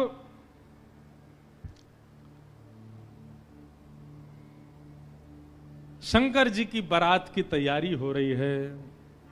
आहा, लगे सवारन सकल सुर, बाहन विविध विमान, होई सगुन मंगल सुभद, करहि अप्सरा गान। अप्सराएं गान करने लगी, डुमडुमियां बजने लगी, सहनाइयां बजने लगी, मंगल वाद्य बजने लगे। देवताओं ने अपने अपने वाहन सजा लिए, सब तैयारी करने लगे। बोले महाराज सब चलो, महादेव की बारात जाएगी। भगवान विष्णु पधारे। अब बहुत सावधानी से सुनिएगा। आहा, एक तो पहले से ही इतने सुंदर, और बारात में जाने के लिए और सुंदर बनकर के आए। शंख चक्र गदा पद्म लेकर के भगवान नारायण आए। आहा, देख करके सब बलैया लेने लगे, कितने सुंदर। ब्रह्मा जी चतुर्मुख चारों का श्रृंगार करके आए, और सुंदर। इंद्र भी आए, सब देवी देवता सब पधारे। लेकिन तभी सबने पूछा, बोले कि दुल्हा राजा कहां हैं? बोले अभी भी शमशान में ही बैठे हैं। कुछ नहीं महाराज, बाग अंबर लपेटे, हाथ की तकिया लगाए पौड़े हुए हैं दुल्हा महाराज। ब्रह्मा जी ने आज जाकर के भगवान विष्णु ने जाकर के कहा, बोले आज आपका ब्याह होना है, नेक सज सवर लो, हैं थोड़ा स्नान ध्यान करके नेक शुद्ध है जाओ, बढ़िया सी कोई अचकन पहन लो, सेहरा पहन लो, सिर पर पाग वाग पहन के नेक तैयार है के चलो, ब्याह होना है आपका। इतने में शिव गण आ गए सारे, और भगवान से आगे बोले देखो भगवान, हमको बहुत दिन बाद ये अवसर मिला, हम महादेव के विवाह में जाएंगे, श्रृंगार आप सब लोग दूर हट जाओ, आप लोग अपने तरीके का आज श्रृंगार हम करेंगे महादेव का। महादेव तो बोले, भंडारी बोले भैया जा को रुचि लग रही हो वही कर लो। भगवान विष्णु ने शंकर जी का हाथ पकड़ा, बोले एकांत में आओ, आपसे कुछ बात करनी है। शंकर जी एकांत में गए। इतने भोले हैं शंकर जी। भगवान नारायण बोले देखो ये विवाह हो रहा है, विवाह में मजाक आदि होते रहते हैं, इसलिए बुरा मत मान जाना बात का। शंकर जी बोले हम तो कोई बुरा मानते नहीं। बोले क्यों? कामदेव आया था, आपने तीसरा नेत्र खोल करके उसको ध्वस्त कर दिया, भस्म कर दिया। कहीं पता चली सारी सरेज ने कोई ने मजाक कर दी, सोई तीसरा नेत्र खुल गयो, जल के राख हो जाएंगी साली सरेज, ये सब मत करना। विवाह का माहौल है, थोड़ी बहुत मजाक वजाक हो तो सहन कर लेना। वैसे तो आप सहन करते हैं, लेकिन आपके गण कभी कभी उत्तेजित हो जाते हैं, इनको सबको संभालना। और बाकी हम सब चल ही रहे हैं, सब संभालेंगे। शंकर जी बोले मजाक होता है वहां पे, ससुराल में मजाक करते हैं दामाद के साथ। भगवान बोले हाँ मजाक होता है। तो इसका मतलब है हम भी मजाक कर सकते हैं। नारायण भगवान बोले कर ही सकते हो, पर लेकिन आप जगत संहारक हैं, उस तरीके का मजाक मत कर देना कि पता चली हिमालय कोई उल्टा थाप दिया पृथ्वी में। ये सब मत करना। नहीं नहीं नहीं, हम अपने तरीके से करेंगे। और सुनो, वो मजाक हमसे करने लायक रहें इसका हम पूरा ध्यान रखेंगे, वो रहे नहीं, हम ही इतना मजाक कर देंगे। अच्छा, नारायण भगवान भी बोले कि चलो होन दो, अब के आनंद होन दो। शंकर जी गए, जाकर के सब अपने गण बुलाए, लाओ भैया श्रृंगार करो हमारा। कैसा श्रृंगार किया? जटाओं को पकड़ करके महाराज जटाओं का ही मुकुट बना दिया, जटाएं खोल करके उन्हीं का मुकुट बना दिया। सुंदर बागंबर पहनाई। बागंबर को रस्सी से बांधते थे, पर आज रस्सी से नहीं, आज सर्प से बांधा। बढ़िया वाला सर्प लेकर के आए, कमर में ला करके बागंबर बांध दी। एक सर्प को सिर के ऊपर बांध लिया, सर्प को सिर के ऊपर बांध करके गण लेकर के छोटे छोटे पतले पतले सर्प लेके आए, और उस सर्प से सारे सर्प लटका दिए सामने की ओर, बन गया सहरा। और सर्पों के मुंह से जो जीवन कर रही थी, उन जीवों में बिच्छू लटकाई दिए। तो जैसे जुबिया होती है ना, पतले पतले पुष्प और नीचे नीचे गुच्छे, तो ऐसे पतले पतले पुष्पों में तो छोटे छोटे सर्प और नीचे गुच्छों में बड़े बड़े बिच्छू लटक रहे हैं। कानों पे बिच्छू लटका दिए, गले में महाराज अब तक तो एक मुख वाला सर्प पहनते थे। भगवान शंकर जी बोले सुनो, तुम थोड़ी देर के लिए जाओ, चलो बहुत दिन हो गए तुमको गले में। बोले क्या लेके आओ? वो 5-5 मुख वाले सर्प लेके आओ। 5-5 मुख वाले सर्प ला करके गले में बिठा रहे हैं। ये दुल्हा राजा तैयार हो रहे हैं। श्रृंगी भृंगी बोले भगवान, ये नारायण भगवान बहुत चमक रहे हैं, इंद्र बहुत चमक रहे हैं, ब्रह्मा जी भी बहुत चमक रहे हैं, हम भी चमकने चाहिए। शंकर जी बोले जाओ शमशान में अभी अभी चिता जली होगी, उसकी भस्म लेके आओ। गरम गरम चिता की भस्म लेकर के आए महाराज, अंग पे लगाई, पैरन पे लगाई, वक्ष पे लगाई, मुख पे लगा करके बोले अब चमक रहे हैं कि नहीं? बोले बढ़िया चमक रहे हो, अब तो चमक गए बिल्कुल आप तो। शंकर जी ने ऐसा तैयार किया स्वयं को। हाँ भाई, श्रृंगी भृंगी ने जय जयकार कर दी। बोले दुल्हा राजा तैयार हैं, बारात लेके चली जाए। भगवान ने जैसी शंकर जी को देखा, बोले जय हो, आज हिमालय में जय जयकार नहीं हाहाकार होगी, ऐसी बारात जा रही है। नारायण भगवान ने तभी क्या कहा? बोले एक काम और कीजिए। बोले क्या? सब लोग अपनी अपनी पंक्तियां अलग अलग कर लो। हम नारायण हैं, हम अपनी पंक्ति लेके अलग चलेंगे। ब्रह्मा जी आप अपनी पंक्ति लेके अलग चलो। ए इंद्र तुम अपनी पंक्ति लेके अलग चलो। सब अलग अलग। दुल्हा अपनी पंक्ति लेके अलग आएंगे। सबसे आगे नारायण चले गए, उनके पीछे ब्रह्मा जी जा रहे हैं, उनके पीछे इंद्र देवताओं की सभा लेकर के जा रहे हैं, और सबसे पीछे शंकर जी, और शंकर जी के 10-5 गण। श्रृंगी भृंगी बोले हे गुरुवर, हे महादेव, देखो इतनी बड़ी बड़ी ये तो बारातियों की इतनी संख्या है, और जिनका ब्याह है हम ही लोग ही 10-5 हैं। शंकर जी बोले इसमें इतने परेशान होने वाली क्या बात है? विश्व में जितने शमशान सब हमारे, सब जगह जाओ, जो भी भूत प्रेत पिशाचनी डाकनी साकनी सब बैठी, सबको बुला लाओ, और सबको लेकर के चलेंगे हिमालय, और सबको कह दो आज हमारे स्वामी का विवाह उत्सव है, कोई पीछे ना रहे। अपने दूर दूर के रिश्तेदार जो अमेरिका लंदन आदि में बैठे हैं उनको भी बुलवा लो। और महाराज विदेशी भूत भी आए हैं। एक कथा हम सुन रहे थे, पूज्य मलुक पीठ वाले महाराज जी सुना रहे थे। जब राम जी की बारात जा रही थी ना, तो उसमें सारे प्रेत भूत आए, और जैसे ही प्रेत जाने लगे तो प्रेतों की हाहाकार, हुंकार और उनके चलन चाल को देख करके इंद्र को बड़ा अजीब लगा। क्यों? अयोध्या के सब लोग डर गए उनको देख के, बाराती। तो इंद्र आकर के वज्र लेकर के खड़े हो गए, और सब भूत प्रेतों से बोले हे कहां जा रहे हो? बोले हमारे राम जी की बारात है, हम भी जा रहे हैं साथ में। इन्हीं के नाम से ही हम लोग प्रेत योनि से मुक्त होते हैं, तो इनकी बारात में हम क्यों नहीं जा सकते? इंद्र बोले चुपचाप जहां जहां से आए लौट करके चले जाओ, यहां दिखना नहीं मुझे। यहां अवगुणों का प्रवेश नहीं है। राम जी की बारात में केवल सगुण सगुण जाएंगे, अवगुण नहीं जाएंगे। और वज्र का भय दिखा करके सब प्रेतों को रोक दिया। प्रेत बेचारे एक मैदान में जाकर के बैठ गए, बोले हम इतने ही बुरे हैं तो हमको बनाया क्यों, हम इतने ही बुरे हैं तो हम लोगों का सृजन क्यों किया, आज बताओ हमको बारात से बाहर कर दिया, इससे बड़ा अपमान क्या होगा हमारा। इतने में पीछे पीछे नंदी पर बैठे श्रृंगी भृंगी के संग महादेव जा रहे थे। महादेव ने कही, वो श्रृंगी भृंगी बड़ी भीड़ लगी है, देखो तो क्या हो रहा है। महादेव जैसे ही पहुंचे सब भूत प्रेत रोने लगे, बोले हमारे साथ बहुत बुरा हुआ, हमको क्यों बनाया। इंद्र ने अपने वज्र का भय दिखा करके हमको रोक दिया, बोले राम जी की बारात में तुम नहीं जा सकते, तुम सब असगुन हो, केवल सगुनों का प्रवेश है। महादेव तो बोले बाबा दीन दयाल, इतनी दया आ गई। महादेव बोले चिंता मत करो, हम वचन दे रहे हैं, ये जितनी देवतान के ब्याह इनके सबके में सगुन को जाने दो, देवों के ब्याह में सगुन जाएंगे और महादेव के ब्याह में सारे असगुन जाएंगे, तुम सबको हम लेके जाएंगे। हम सगुनों के संग नहीं चलेंगे, तुम्हारे संग चलेंगे, तुम सब चलना हमारे साथ। आज महादेव ने सब बुला लिए, सब लोग आ गए। आहा, सब भूत प्रेत आ गए। कैसे कैसे भूत प्रेत आए। को मुखहीन विपुल मुख काहू, बिन पद कर को बहुपद, बिन बिन नयन को नयन विहीना, हृष्ट पुष्ट को अततन खीना।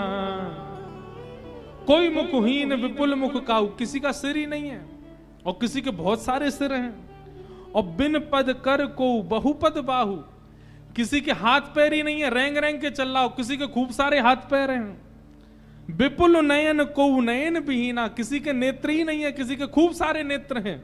और हृष्ट पुष्ट को भयंकर प्रचंड है, और कोई अति तन खीना, कोई बिल्कुल पतला दुबला है। और महाराज यही नहीं, तन खीन को अत पीन पावन को अपावन गति धने, भूषण कराल कपाल कर सब सध्य सोनित तन भरे।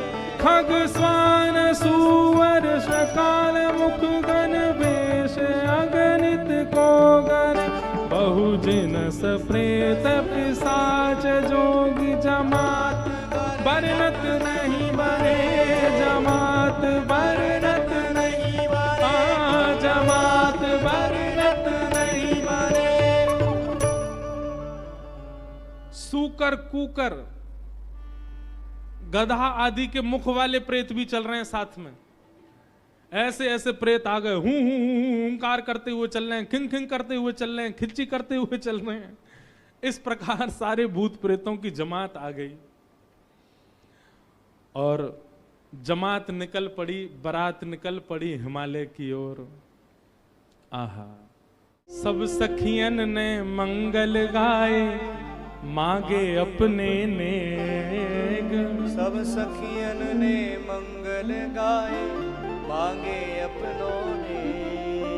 शिव शंकर ने बड़े प्रेम से नाग दिए हैं फेंक। शिव शंकर ने बड़े प्रेम से नाग दिए सब फेंक। डर के भागी सारी सखियां हिमाचल नगरी, डर के भागी सारी सखियां हिमाचल नगरी। जिन लोगों का अभी ब्याह होने वाला है उनके लिए रोल मॉडल हैं शंकर जी। अपने जेब में सांप धर के ले जाना और जैसी साली कहे लाओ जीजा जी ने ले बेटा। हमारे पूर्वज शंकर जी ने भी ऐसा ही किया था सालियों के साथ। तो अब ये तो आपने बहुत आगे की बात बता दी, बीच में तो बहुत कुछ हो गया। क्या हुआ? शंकर जी की बारात जा रही है हिमालय। आहा, पूरे हिमाचल को इतना सुंदर सजाया, इतना सुंदर सजाया। हिमालय की कंदराएं देख करके, हिमालय के पहाड़ देख करके मोहित होने लगे सब। आज वैकुंठ से भी सुंदर सजा है हिमालय। सब सखियां अपनी अपनी अटारियों पर खड़ी हैं, सब अपने अपने द्वार पर खड़ी हैं। आरती का थाल लेकर के मैना देवी खड़ी हैं और दूर दूर के रिश्तेदार नातेदार सब खड़े हैं। बोले नारद जी ने भैया ऐसा सुयोग वर बताया है, दूर दूर तक मिलेगा नहीं, तीनों लोकों में ऐसा वर नहीं मिलेगा। बारात के गाजे बाजों की आवाज आने लगी। ज्यों ज्यों गाजे बाजों की आवाज आए, हिमालय के लोग और उत्सुक होते जाएं, हमारे दुल्हा राजा आ रहे हैं। आहा, तभी देखा पीतांबरी पहने सब बाराती चल रहे हैं और उन पीतांबरी पहने बारातियों के बीच में श्री गरुण जी महाराज धीमे धीमे चाल चल रहे हैं और गरुण जी के ऊपर शंख चक्र गदा पद्म धारण किए श्रीमन नारायण आ रहे हैं। हिमालय के लोग तो दूर से बलैया लेने लगे। मैना देवी से जाके कहने लगे, हे मैना देवी धन्य भाग, पार्वती जी जैसी हैं वैसी सुंदर दुल्हा आ रहे हैं। मैना देवी के बगल में नारद जी खड़े थे। मैना देवी बोली, मैं किस मुंह से आपका धन्यवाद करूं? आपने मेरी पुत्री के लिए ऐसे सुयोग वर ढूंढे। नारद जी बोले, नहीं नहीं, ये तो उनके मिलने जुलने वाले हैं, ये दुल्हा नहीं है। ये तो दुल्हा से ऐसी उनकी मित्रता है, प्रेम मानने वाले हैं। मैना देवी सोचने लगी, जिनके मित्र इतने सुंदर, मिलने जुलने वाले इतने सुधरे हुए, इतने स्वच्छ, इतने सुंदर, दुल्हा तो जाने कैसे ही होंगे। नारायण भगवान आए, माल्यार्पण किया, सब लोग, ओहो महाराज, पूरी हिमालय नगरी तो नारायण को देख के ही न्योछावर हो गई। और फिर हवा की तरह बात फैल गई, ये तो दुल्हा के मित्र हैं, दुल्हा तो भी पीछे आ रहे हैं।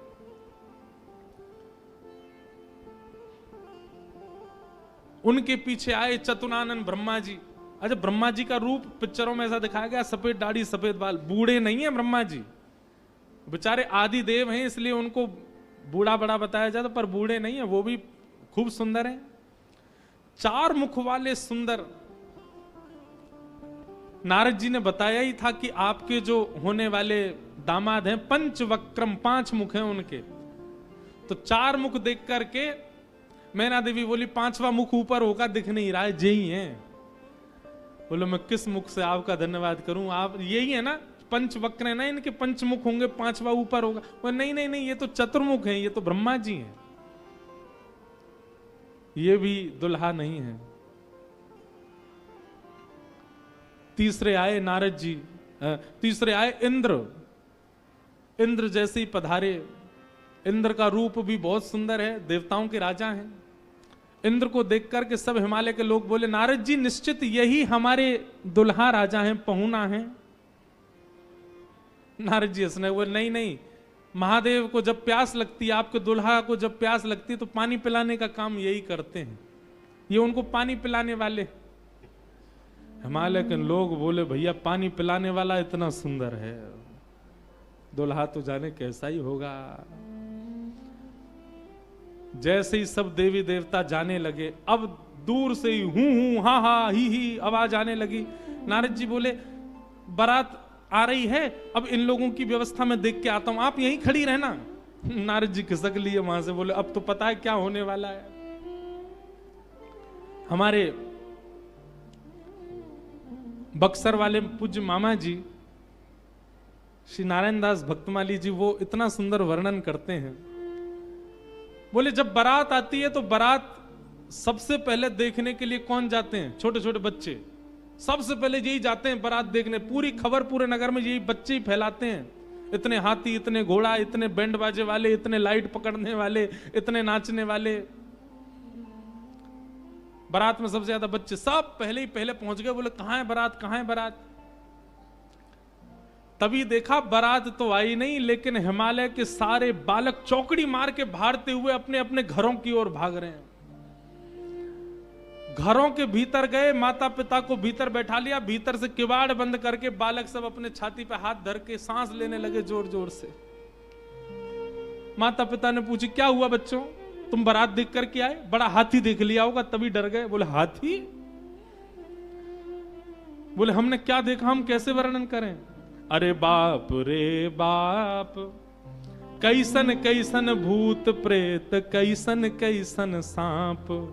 अरे बाप रे बाप, कैसन कैसन भूत प्रेत, कैसन कैसन सांप।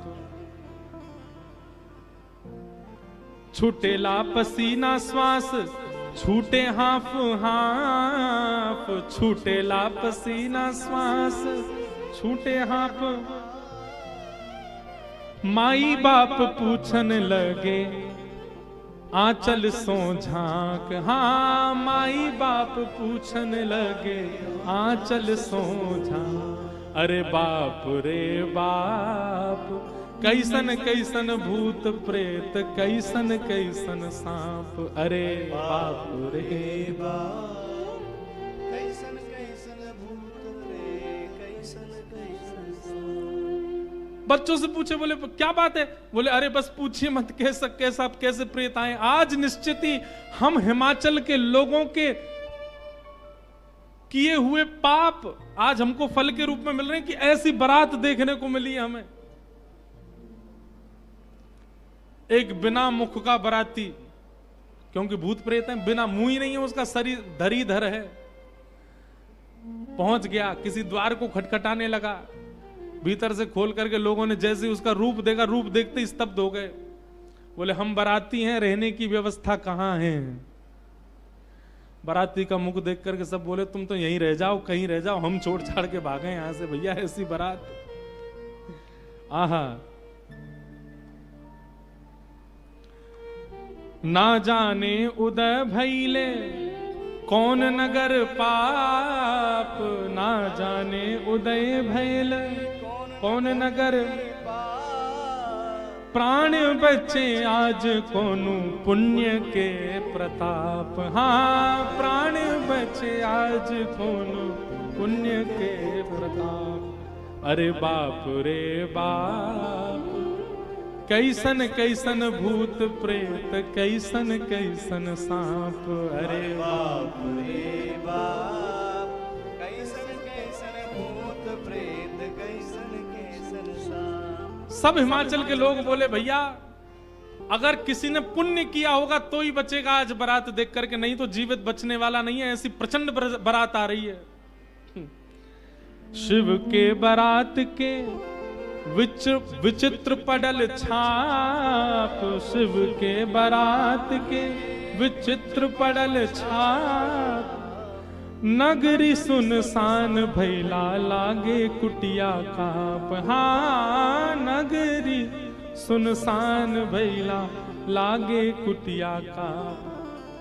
भैया कहीं बारात आती है तो पूरी नगरी में सब लोग इकट्ठे होते हैं देखने को, पर आज हिमालय की नगरी पूरी सुनसान हो गई है बारात देख करके, और सब अपने घरों में घुस करके केवल कांप रहे हैं, राम राम जप रहे हैं, बोले आज बचा लो कैसे भी। एक जगह एक आदमी शरबत लेकर के खड़ा था बारातियों को पिलाने के लिए, खूब सारी शरबत के पात्र थे। इतने में ही एक बाराती पहुंच गया। बाराती समझ जाओ कौन भूत ही था। हिमाचल महाराज ने कहा था कोई बाराती परेशान नहीं जाना चाहिए, और बस शरबत वाला तो बाराती को ही देखता रह गया। बाराती आए और आकर के शरबत उठाए, शरबत उठा करके पीना तो दूर, उससे स्नान और कर लिए, शरबत में ही नहा लिए। शरबत में स्नान देख करके शरबत बटोरने वाला भाज गया। वहां मैना देवी और हिमाचल महाराज खड़े थे। कर्मचारी दौड़े दौड़े आ रहे हैं, बोले बारात आ गई, तुमने शरबत पिलाया? हाँ पिला दिया। पिलाया नहीं, नहला दिया। अच्छा अब चलो ये पकौड़े मंगौड़े बने, ये ले जाओ, रास्ता में सबको पवाओ, किसी और को भेज दीजिए, सेवा का सौभाग्य किसी और को भी दे दीजिए, मुझे प्राण बहुत प्यारे, इकलौता हूं अपने माता पिता का। ऐसी बारात। महादेव नंदी पर सीधे नहीं बैठे, उल्टे बैठे हैं। क्यों?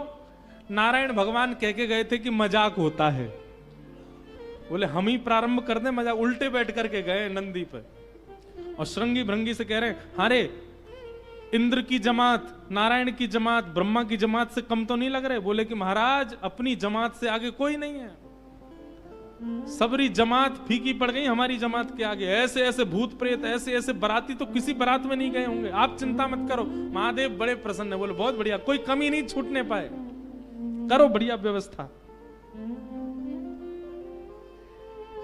आहा, कोई करे भय से विलाप, कोई करे अलाप, कोई करे भैंस विलाप, कोई करे प्रलाप, कोई करे आंख मूंद राम नाम जाप। हाँ, कोई करे आंख मूंद राम नाम जाप। क्यों?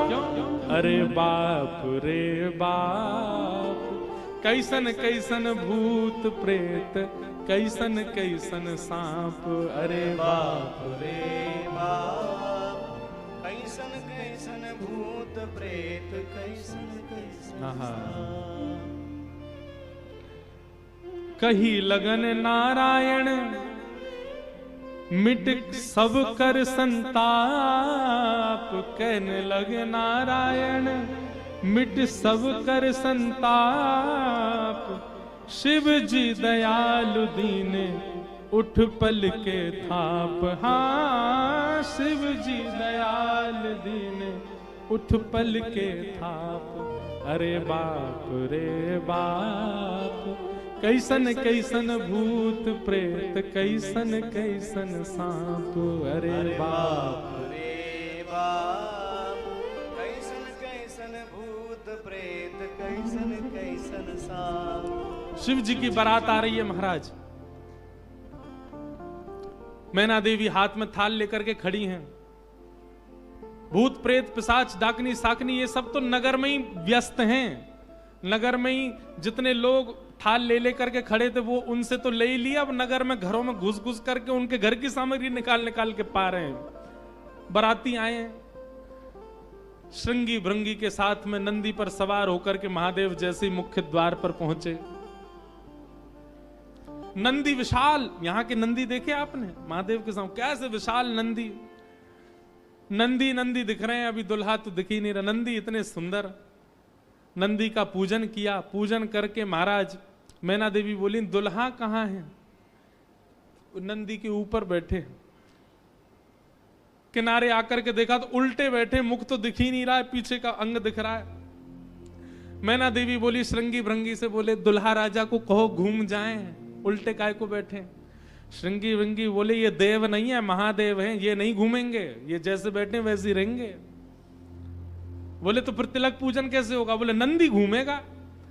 नंदी उल्टा जब हुआ तब महादेव बैठे हैं और सबरे काम खराब करवाने वाले श्रृंगी भृंगी हैं। आप नीचे मत उतरना, आप दुल्हा हैं, सासू जी ऊपर आएंगी तिलक करने। शंकर जी भी बिल्कुल भोले भाले, जैसे बता दो वैसे कर रहे हैं। अच्छा, भगवान नारायण वैसे तो बड़े प्रिय हैं, पर वो भी दूर खड़े खड़े उनको भी आनंद आ रहा है। बोले बढ़िया है, ऐसी भी बारात एक होनी चाहिए, तो जीवन भर याद रहे सबको।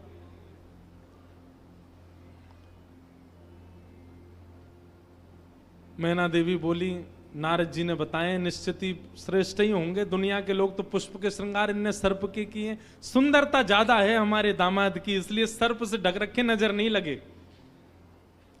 श्रृंगी भृंगी से कही नेक तो कहो दुल्हा मुखमंडल दिखाएं।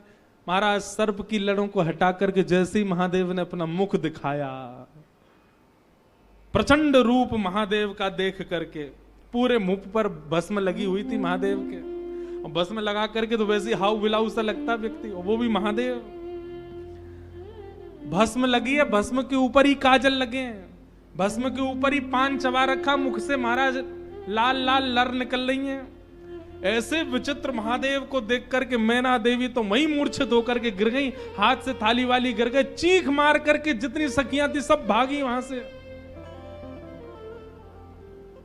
महादेव ने श्रृंगी भृंगी को देखा, श्रृंगी भृंगी तो आश्चर्यचकित पड़ गए। महादेव बोले तुम लोगों के मुख इतने मुरझाए से क्यों लग रहे हैं? बोले भगवान स्वागत करने आई थी, ये तो मूर्छित ही हो गई। महादेव बोले सब नगरों के अपने अपने रिवाज हैं, यहां मूर्छित होना ही रिवाज होता होगा। दुल्हा को देखते ही सासू मां मूर्छित हो जाती, यही रिवाज होगा। चलो अपने जनवासे में चलें। और जनवासा कहां है? शमशान घाट। जनवासा बनवाया था लेकिन वहां नहीं गए, जहां पर जा सारी बारात वहीं पर जाएगा दूल्हा, और सारी बारात कहां है? वो तो शमशान में। शमशान में जाकर के दूल्हा राजा बैठ गए और बार बार श्रृंगी भृंगी से कहें कोई कमी तो नहीं, बोले नहीं बहुत बढ़िया है, सब बिल्कुल बढ़िया है। भगवान नारायण बोले भैया अब हमको चलना चाहिए, महादेव से बात करनी चाहिए, ये तो ऐसे तो काम बनेगा नहीं, ऐसे ब्याह कैसे होगा। नारायण भगवान गए और भगवान जाकर के शमशान में बैठे महादेव से जाकर के बोले यहां क्यों बैठे हो आप? बोले नगर में कोई है ही नहीं तो कहां जाएं, यहीं बैठेंगे। नगर तो पूरा खाली पड़ा है, कोई है ही नहीं स्वागत करने के लिए। एक माता जी जरूर आई थी, ये बता रहे थे वो हमारी सासू माँ, वो भी मूर्छित। बोले मूर्छित हो गई? शंकर जी बोले मूर्छित नहीं हुई, सत्यता हम बता रहे हैं आपको। और क्या हुआ था? बोले हमने उनकी थाली की ओर देखा, थाली में वो जल का लोटा लेकर के खड़ी थी। जल का लोटा उन्होंने फेंक दिया। क्यों फेंक दिया? उन्होंने सोचा जब हमारे दुल्हा की जटा से ही गंगा निकल रही है तो इनको सामान्य लोटा क्या दिखाएं हम, इसलिए उनका लोटा गिर गया। हमारे जटा पर जब उन्होंने सुंदर चंद्रमा को बैठे देखा तो उन्होंने कहा जिसका तिलक ही चंद्रमा है उसको हम रोरी चावल क्या लगाएं, इसलिए रोरी चावल छूट गए। नारायण भगवान बोले हमने सुना आपकी सासू मां मूर्छित हो गई। बोले मूर्छित नहीं हुई तो दुनिया की सास जमाई की आरती करती हैं, बलैया लेती हैं, दामाद सासू को प्रणाम करता, पर हमारे रूप पर न्योछावर होकर हमारी सासू मां ही दंडवत करने लगी हमें। मूर्छित नहीं हुई है। शंकर जी को हृदय से लगा कितने भोले हैं आप। यहां नारद जी पहुंचे। अब महाराज अंदर तो मातम मन रहा था, सब लोग पार्वती जी को घेर करके बैठे हैं। मैना मैया जैसे तैसे होश में आई, होश में आकर के बोली हमने नारद का क्या बिगाड़ा, ऐसा पति, इसके लिए इतना घनघोर तप करवाया पार्वती जी से, हमने नारद का क्या बिगाड़ा। आहा, नारद जी महाराज तभी आ गए। ये संत का लक्षण है, केवल माला पहनाई जा रही हो वहां पहुंच जाए नहीं, जहां पर सब लोग महाराज दांत कसकस आ रहे हैं कि नारद जी मिल जाएं तो हम उनको बताएं, नारद जी पहुंच गए वहां बीच में। संत का लक्षण है कि जहां अपमान की भी स्थिति बने वहां जाने में भी जिसको संकोच ना हो वो संत है। नारद जी आ गए। नारद जी आकर के समझाने लगे और मैना मैया से कह रहे हैं क्या? तब नारद सब ही समझावा, पूरब कथा प्रसंग सुनावा, मैं ना सत्य सुनहु मम वाणी, जगदम्बा तब सुता भवानी। मैया मुझे अभी अभी सत्य पता चला, मुझे ऋषियों ने बताया, मुझे भगवान ने बताया ये सत्य, क्योंकि मैं स्वयं आश्चर्यचकित था। इतनी सुंदर के लिए महादेव पधार। मैंने पहले तो बता ही दिया था कि आपके दामाद कैसे होंगे, पर इन दोनों का जो ये योग बना है इसमें मैं और आप और कुंडली कुछ नहीं कर सकती। मैं और आप इसमें कुछ सहायक नहीं है। आपकी पुत्री जो है ये साक्षात जगदम्बा है, साक्षात भवानी है, ये साक्षात सती रूपा है। पहले यही सती रूप बनकर के आई थी, महादेव की अर्धांगिनी बनी। किसी कारण से इनको देह त्याग करना पड़ा और देह त्याग करते समय इन्होंने ही हरि से मांगा था कि जन्म जन्म शिव पद अनुरागा, और उसी कारण से ये पार्वती बनकर के आई हैं। मेरे और आपके चाहने से विवाह नहीं हो रहा है, ये भवानी है और भवानी सदा शिव की होती हैं। आप उनको सामान्य दुल्हा के रूप में मत देखिए, आप यह विचार कीजिए कि आपकी पत्नी जो है, आपकी पुत्री जो है, ये साक्षात भवानी और वो शिव हैं। तब आपको उनका रूप दिखाई देगा। पूरी कथा बताई और सब बात सुनकर के, नारद जी के सुंदर वचनों को सुनकर के, तब मैं ना हिमवंत आनंदे, पुनि पुनि पार्वती पद वंदे। पार्वती जी और हिमाचल, अब हिमाचल और मैना देवी अब पार्वती जी के चरण वंदन करने लगे। हम तो पहचान ही नहीं पाए कि हमारे कुल में साक्षात भवानी प्रकट हुई हैं। नारी पुरुष शिशु जुबा सयाने, नगर लोग सब अति हर्षाने। जब दुल्हा के रूप में महादेव को देखा तो सब भयभीत होकर के भाग गए थे। लेकिन अब सब साक्षात महादेव के रूप में जब सब देखा तो सबके हृदय में हर्ष होने लगा, सबके मन में आनंद होने लगा, सब अपना सौभाग्य माने लगे। और तब विविध पाति बैठी जेवनारा, लागे पुरुषन निपुण सुवारा, नारी वृंद सुर जेवत जानी, लगी देनकारी मृदुवानी। और फिर से मंगल गाने शुरू हो गए। महाराज सारियां जैसे गारियां देती हैं वो गारियां सब प्रारंभ हो गई। महादेव का सविधिवत पूजन आदि हुआ। अब मैना देवी ने जाकर के जब महादेव को देखा तो महाराज उनकी सुंदरता के आगे तो सब फीके लगने लगे। ऐसे सुंदर नेत्र, ऐसे सुंदर कान, ऐसे सुंदर नासिका, ऐसा सुंदर श्रृंगार, महादेव के रूप भाव को देख करके मैना देवी बलैया लेने लगी, बड़भाग मानने लगी।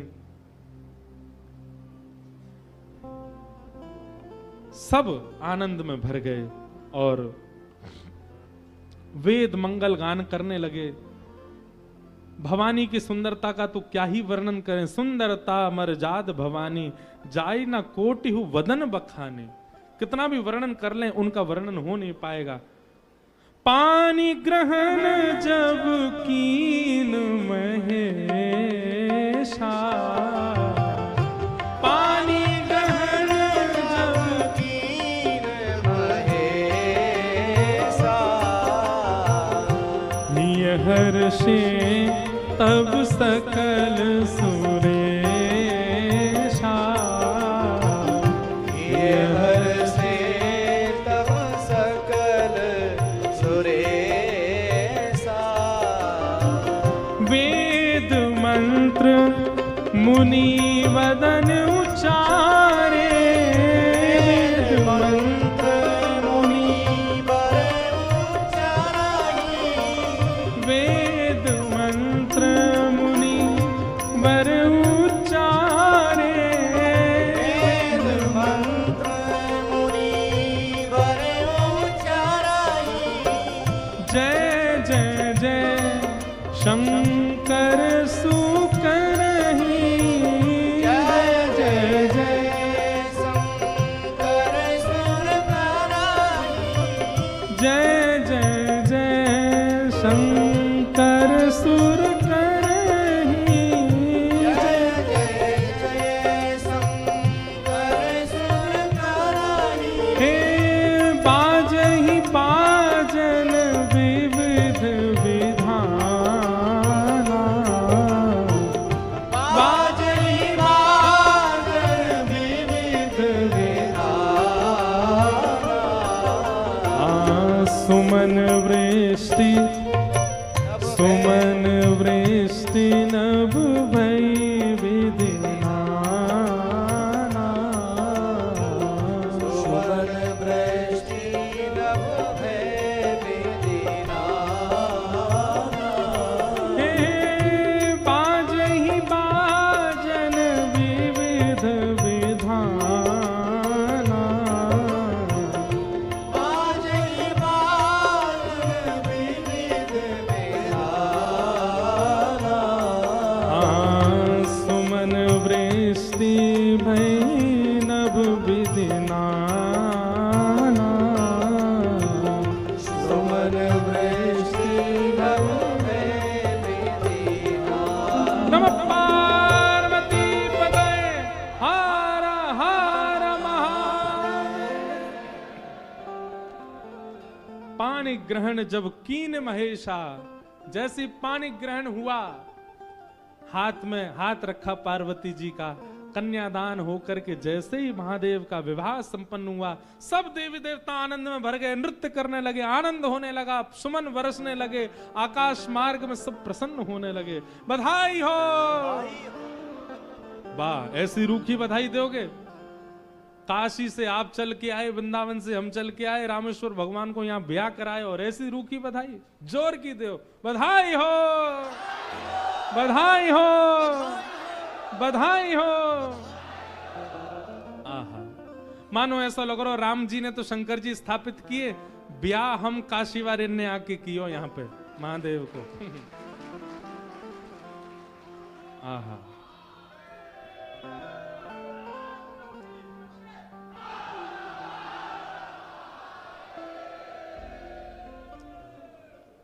सुंदर विवाह संपन्न हुआ महादेव का। आप सब लोगों ने भी विवाह का प्रसंग श्रवण किया। अब आगे का जो प्रसंग है, कल राम विवाह तक, राम प्राकट्य तक की कथा हम लोग श्रवण करेंगे। कल राम जन्मोत्सव मनेगा, पीले पीले वस्त्र पहन करके आना सब लोग, और कल खूब बधाई गाएंगे, राम जी का उत्सव मनाएंगे। और कल शाम को 7 बजे आप सब लोग यहाँ पुनः उपस्थित हो जाना। 7 बजे से प्यारे गिरधर लाल जी का मंगल राम जन्मोत्सव हम लोग रामेश्वरम में कल यहाँ मनाएंगे। और परसों का भी याद रहे, परसों सुबह कथा इसी समय होगी और शाम को कथा लगभग 5 बजे से लेकर के और 7, साढ़े 7, 8 बजे तक परसों होगी 2 सत्र की कथा। इस प्रकार से कथा क्रम रहेगा। हम आप सब लोग बड़े आनंद के साथ रामेश्वर भक्त आज जरूर जाइएगा, महादेव का दर्शन करके उनको बधाई दे करके आइएगा, पार्वती जी का दर्शन करके उनसे विश्वास का वर मांग करके आइएगा। ऐसी भावना के साथ आज के मंगल भाव को हम आप सब लोग विराम करते हैं। सीताराम हनुमान, सीताराम हनुमान, सीताराम हनुमान, सीताराम हनुमान, सीताराम हनुमान, सीताराम हनुमान, सीताराम हनुमान, सीताराम, सीताराम